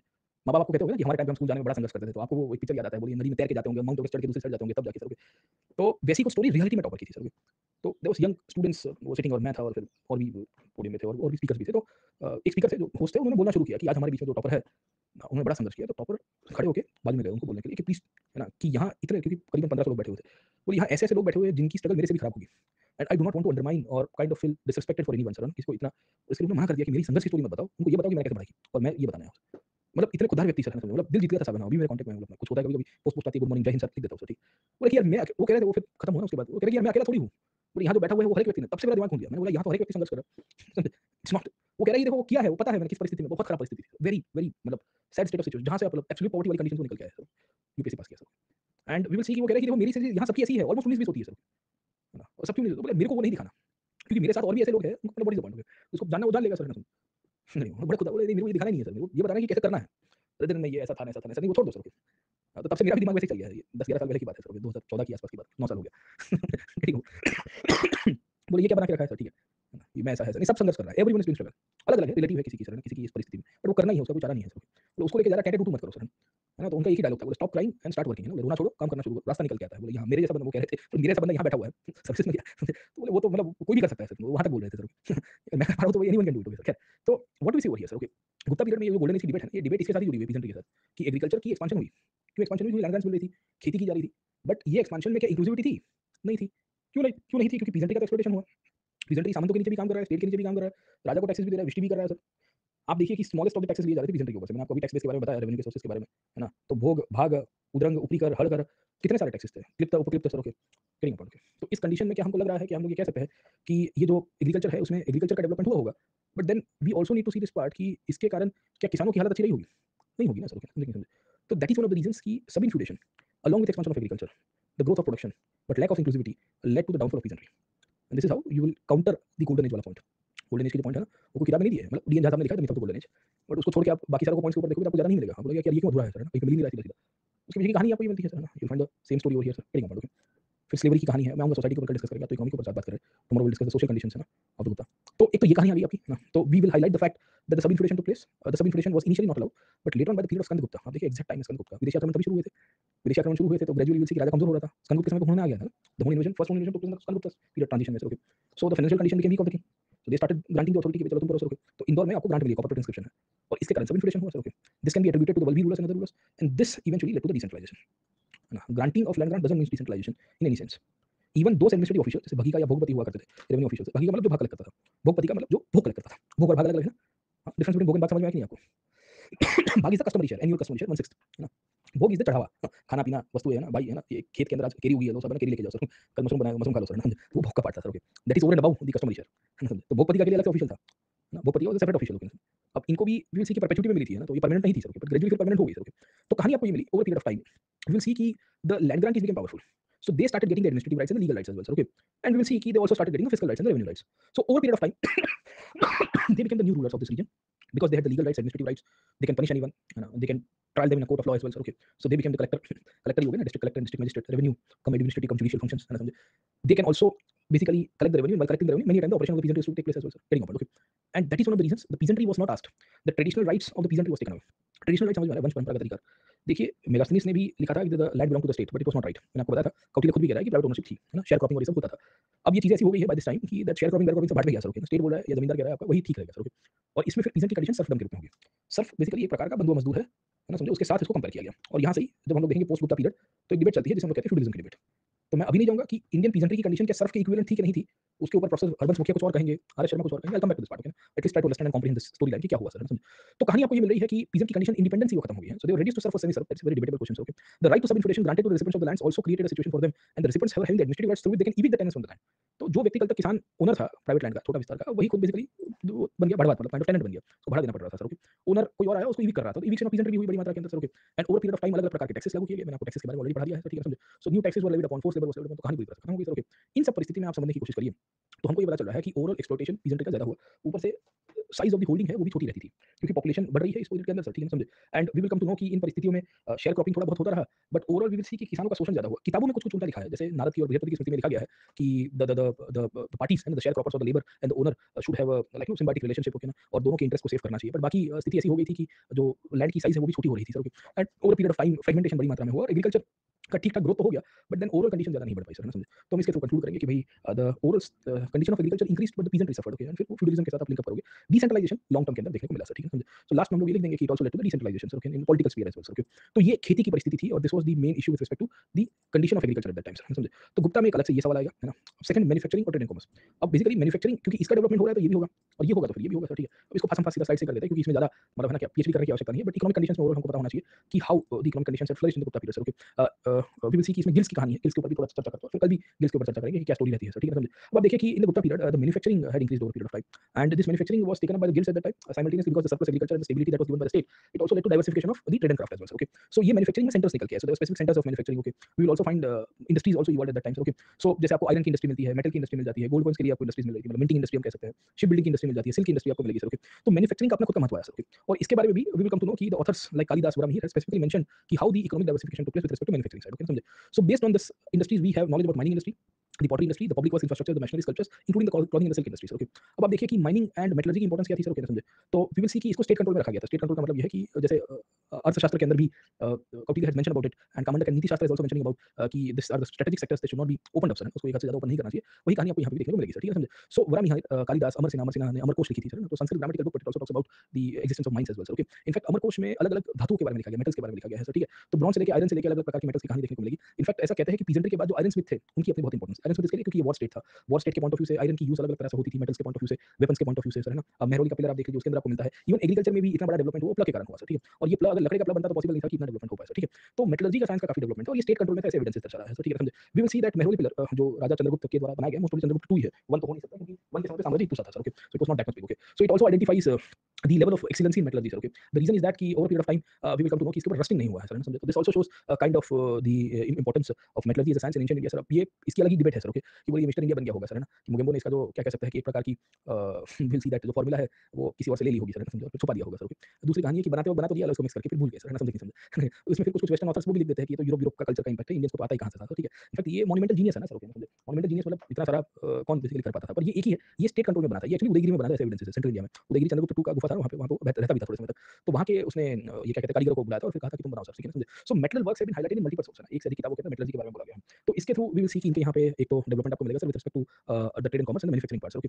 इसके सिवाय मेटल के अंदर ही जब इंडस्ट्रीज देखेंगे तो गोल्ड की इंडस्ट्रीज भी आपको मिल जाएगी सर, ठीक है समझे। And we will come to know कि गोल्ड के अंदर भी इन्होंने गोल्ड कॉइन्स का न्यूमिस्मेटिक्स के रूप में डेवलपमेंट किया, हमने पढ़ा भी था सर, आगे डिस्कस करेंगे सर ओके। ऑर्नामेंट्स ज्वेलरी भी बनाते हैं बहुत सारी सर, समझे। इनफैक्ट ये गोल्ड वर्कर्स जो थे ना, गोल्ड स्मिथ मतलब जो काइंड ऑफ सुनार है सर, जो सोनी कम्युनिटी है, उनके लिए भी ये लोग विशेष प्रकार की लैंड ग्रांट्स दिया करते थे, ऐसे भी हमारे पास एविडेंसेस है सर, ठीक है। बाकी मेटल के इन्होंने बहुत सारे स्टैच्यूज बनाए, जैसे नालंदा आपको मिल जाएगा या सुल्तानगंज करके बिहार में जगह है, वहां पे आपको बड़े बड़े स्टैच्यूज मिले हैं सर, ठीक है ना। So that's also shows we can say the development of the manufacturing of the metal images at that time sir, ठीक है समझे। बाकी आपको मेटल वर्किंग अलग अलग वस्तुओं के ऊपर मिलेगी and there was rules okay. So in the Smriti literature there is a specific mention by Narada which talks about कि if the metal which is being casted sir okay and if there is a loss of metal, जैसे आप सोनी को या सोनार को gold दे रहे हो और उसको कह रहे हो कि मेरे पास ये गोल्ड है ज्वेलरी है, उसको थोड़ा मॉडिफाई करके नई डिजाइन बना के दो, तो सोनार कहेगा कि भाई देखो इसमें थोड़ा लॉस होगा। लॉस क्यों होगा? क्योंकि जब मैं उसको जलाऊंगा भट्टे में स्मेल्टिंग करूंगा तो some impurities and some gold might like no पिघल के निकल जाएगा सर ओके। तो there was a standard loss ratio that was mentioned in the Smriti literature कि अगर आप 1 किलो सोना दे रहे हो तो समझ में आ रहा है कि चलो 10% आपका इवोपरेट हो गया, कुछ लॉस हो गया, तो उससे ज्यादा नहीं जाना चाहिए। ज्यादा हुआ मतलब तुमने कुछ घपला किया सर, समझे। तो मतलब ये उस प्रकार की हम लोग कह सकते हैं हॉलमार्किंग सिस्टम थी सर, हॉलमार्किंग समझ में आता है। आज की तारीख में गवर्नमेंट ऑफ इंडिया ने हॉलमार्किंग कर दिया है बीआईएस के थ्रू सर, ठीक है। तो जो भी सोना ले रहे हो वो खरा सोना है, खरा सोना समझ में आया कि नहीं आपको? अगर आपके घर में आपकी दादी जी का या दादाजी के जमाने का सोना पड़ा है ना, तो उसको एक बार चेक करा दीजिएगा, ऑलमोस्ट 30-40% इंप्योरिटीज आएगी उसमें ना, उसमें तांबा इकट्ठा होता है सर।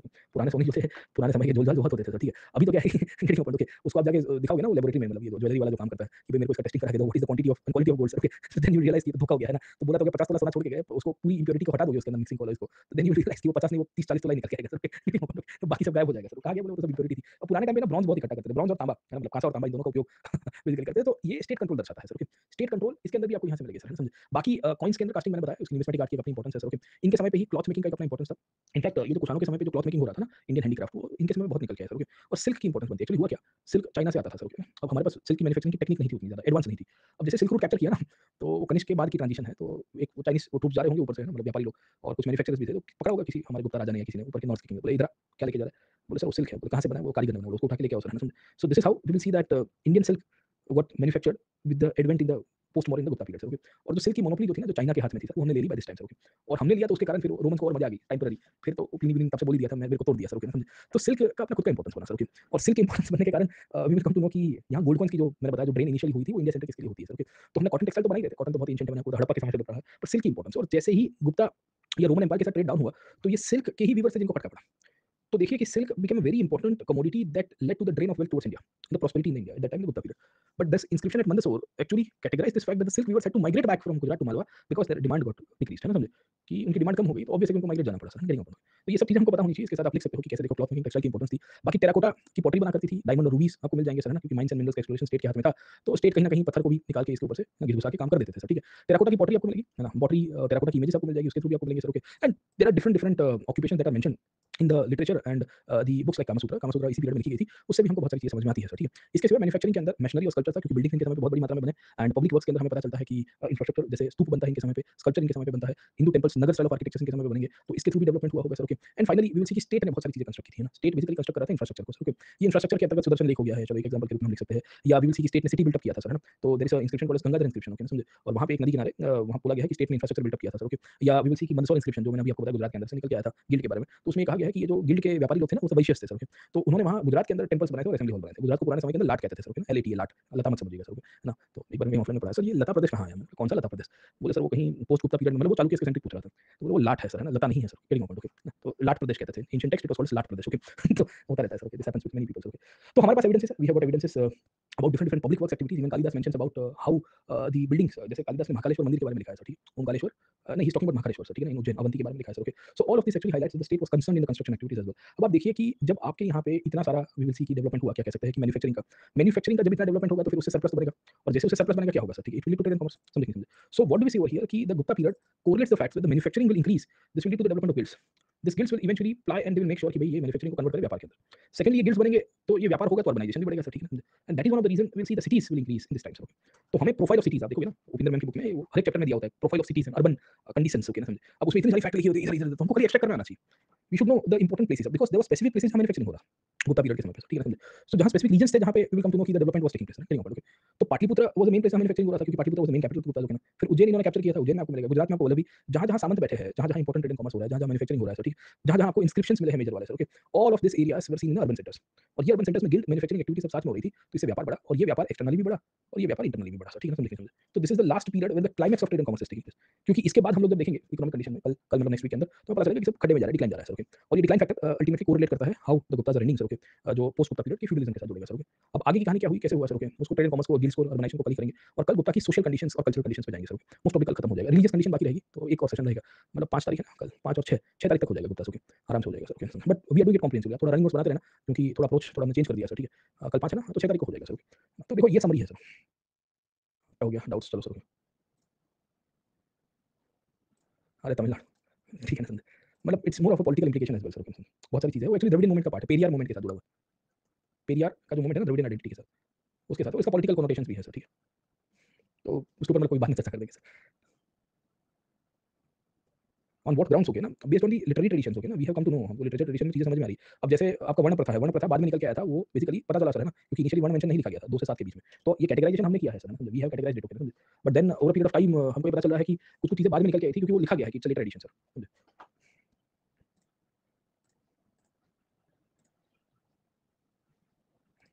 क्या हो गया, माइंड में बना, अच्छा है सर, ओके। मतलब व्हाट इज द क्वेरी, देखो mind map is up to you my friends, okay. ChatGPT से मतलब, ओके। चैट जीपीटी यार फेक डेटा देता है सर, है ना, उसको तुम मतलब डबल ढोल की है चैट जीपीटी, मेरे को लगा खुद से बनाया रिसर्च करके ना, मैं नहीं पढ़ा था चैट जीपीटी हिस्ट्री सर, मेरे को क्या, मेरे को नोट्स बनाने में कितना टाइम लगेगा, मेरे को चैट जीपीटी करना होता, मैं रियलिटी पूछो सर, मैं यूं करके हिस्ट्री बता देता आपको सर, ना या बोलो पीडीएफ दो, ये दो वो दो सर, क्यों नहीं करते सर। हिस्ट्री में मत दिया करो सर, देखो थोड़ा एनालिसिस में ठीक रहता है, एनालिसिस का मतलब है कि कुछ कुछ एनालिटिकल इन्फॉर्मेशन अच्छी है, फैक्चुअल बहुत इनएक्यूरेसी और हिस्टोरिकल फैक्ट्स में काफी इनएक्यूरेसी, समझे। एनालिसिस चलेगा, चैट जीपीटी से आप कर दो सर, पर फैक्ट में बहुत, मतलब मैंने बहुत ट्राई किया एग्जांपल्स पहले, ये किया वो किया वाला, मैंने बीच में प्रीमियम वर्जन का भी ट्राई किया, मेरे को लगा वो फ्री वर्जन में सस्ता नशा करवा रहा है मेरे को sir, okay. But then I realized कि वो प्रीमियम वर्जन में भी वही नशा दे रहा था मेरे को। हाँ, तो जो चीज़ बुक्स में नहीं दिया वो नोट्स में डालो सर, है ना, कोई बात नहीं sir, you can edit in the notes, okay. और मेन तो क्लास की अंडरस्टैंडिंग है ना, क्लास की जो रनिंग नोट्स है, ये जो डिस्कशन हो रही है ना, वो सब डाला करो सर। इसके लिए हम धीरे चलो ऑप्शन में, वरना तो मेरे को टाइम कितना लगता है अगर मैं खाली बोलना ही होता है मेरे को 2 घंटा, समझे। इतना सारा लिखवा क्यों रहा हो सर, सारी इन्फॉर्मेशन नहीं, आप डिमांड ऑफ द क्वेश्चन लिखिए, you see the demand of the question, कभी भी क्वेश्चन की डिमांड के बाहर जाओगे तो फिर आप एक्सेस करोगे, समझे दोस्त। Always make sure that the demand of the question is relevant. ये सीडीएस का पेपर, चलो इसको स्पेशल क्लास में करवाते हैं एक दिन, वो भारी आता है सर सीडीएस में, हिस्ट्री सर, मेरे को नहीं आता CDS. Shivaji sent an ambassador to Bombay to negotiate secure, मेरे को नहीं आता सर छत्रपति महाराज के बारे में, ठीक है। ये क्या पूछा, Kharavela destroyed the constitution which help the source, how old was the constitution, कितना पुराना होगा, कौन होगा बे। 110 100 बड़ा, ये हमने पढ़ा था कहीं पे सर, मेरे को भी नहीं पता सर, मैंने पढ़ा भी नहीं था आपको खारवेल को पढ़ाने के बाद भी सर। बहुत भारी आता है यार, बहुत भारी आता है सीडीएस में। देखो मैं सीडीएस का पेपर इसके लिए नहीं करवाता ज्यादा, बट करवा दूंगा आपको इस बार, है ना, try to do some PYQ उसके ऊपर करवा देंगे। देखो सीएसई में थोड़ा ठीक है, अपना सिविल सर्विसेज में इतना इतना कॉम्प्लेक्स नहीं पूछता, फैक्ट नहीं पूछता। अपने यहाँ देखिए हिस्ट्री में पिछली बार 16 क्वेश्चन आए थे, 16 में से 12-13 क्वेश्चन मेरी स्लाइड से मतलब आंसर हो पा रहे थे, है ना? तो वो बेसिकली क्योंकि जो कंटेंट हमने तैयार किया है ना एग्जाम पॉइंट ऑफ व्यू से, मैं कर रहा हूँ या बेसिकली टीम के साथ हम लोग मिलकर कर रहे हैं, तो वी आर मेकिंग श्योर कि भाई वो सीएसई सेंट्रिक रहे, ना कि सीडीएस या सीएपीएफ सेंट्रिक। आप यही स्लाइड्स को, नोट्स को और यही मटेरियल को सीडीएस सीएपीएफ में देखोगे तो आपको यूज नहीं आएगा, क्योंकि वहाँ कुछ अलग ही पूछ रहा है सर। अब कितना साल पुरानी कॉन्फ्लिक्ट आपको पूछा अभी तक। यूपीएससी ने सीएसई में 2 बार संगमेश के सवाल पूछे, ना 2020 में, 21 में भी, 22 में भी आया, 23 में भी आया। दोनों बार एनालिटिकल क्वेश्चन थे संगमेश से। यहाँ क्या पूछ रहा है? संगमेश की कॉन्फ्लिक्ट कितनी पुरानी है ना, तोला चेलाज और पांड्यास की है ना, वो खारवेल इनको 110 साल पुराने थे, 112 साल, 111, और मतलब ये क्या है सर? पनीर बटर मसाला, पनीर लबाबदार, पनीर टिक्का मसाला और पनीर मक्खन वाला, सब लाल ग्रेवी में आता है सर, सब में पनीर आता है सर, ठीक है समझे? गेटिंग सब में ऊपर क्रीम डाल के आना, फर्क ही नहीं पड़ता है सर, लबाबदार बोल के टिक्का मसाला खिला देगा, क्या फर्क पड़ेगा? समझे? यहाँ तो इन्हीं माइनिंग करना पड़ेगा सर। यार देखो जीएस के लिए आपको फैक्ट्स याद रखनी पड़ेगी, है ना? फैक्ट्स तो याद रखनी पड़ेगी जीएस के लिए। ऑप्शन में कुछ-कुछ फैक्ट्स ऐसे तो ज़्यादातर कवर की गई है, पर कुछ-कुछ फैक्ट्स अधूरी रह जाती है, तो देख लीजिएगा।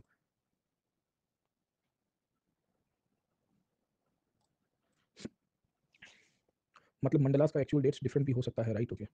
मंडलास का हाँ, मतलब kind of actual date different. हाँ, ओरिजिन तो हमको पता चल रहा है कि मतलब देखो कंपाइलेशन इसका क्या कह सकते हैं कि गुप्ता पीरियड में हुआ था। एग्जैक्ट डेट को लेके तो डिबेट है ही ना, एज ऑफ ऋग्वेद को लेके कितना पुराना है? वो 1500 बीसी भी नहीं, उससे भी पहले का होगा। 250 शब्द। डोंट गो 300 जाओगे तो क्वेश्चन पेपर छूट जाएगा आपका। कैसे-कैसे सवाल आए हैं सर? ओके। बख्शाली मैन्युस्क्रिप्ट, गाथा लैंग्वेज, शारदा स्क्रिप्ट, आर्यभट्ट ने दिया था। शतरंग संहिता, ठीक है, जोरदार है सर, ठीक है। बख्शाली मैन्युस्क्रिप्ट मैंने शायद कराया, मेरे को भी याद नहीं सर। आर्यभट्ट वाला थोड़ा रेलेवेंस लग रहा है सर, शतरंग संहिता भी मेरे को याद नहीं आ रहा है।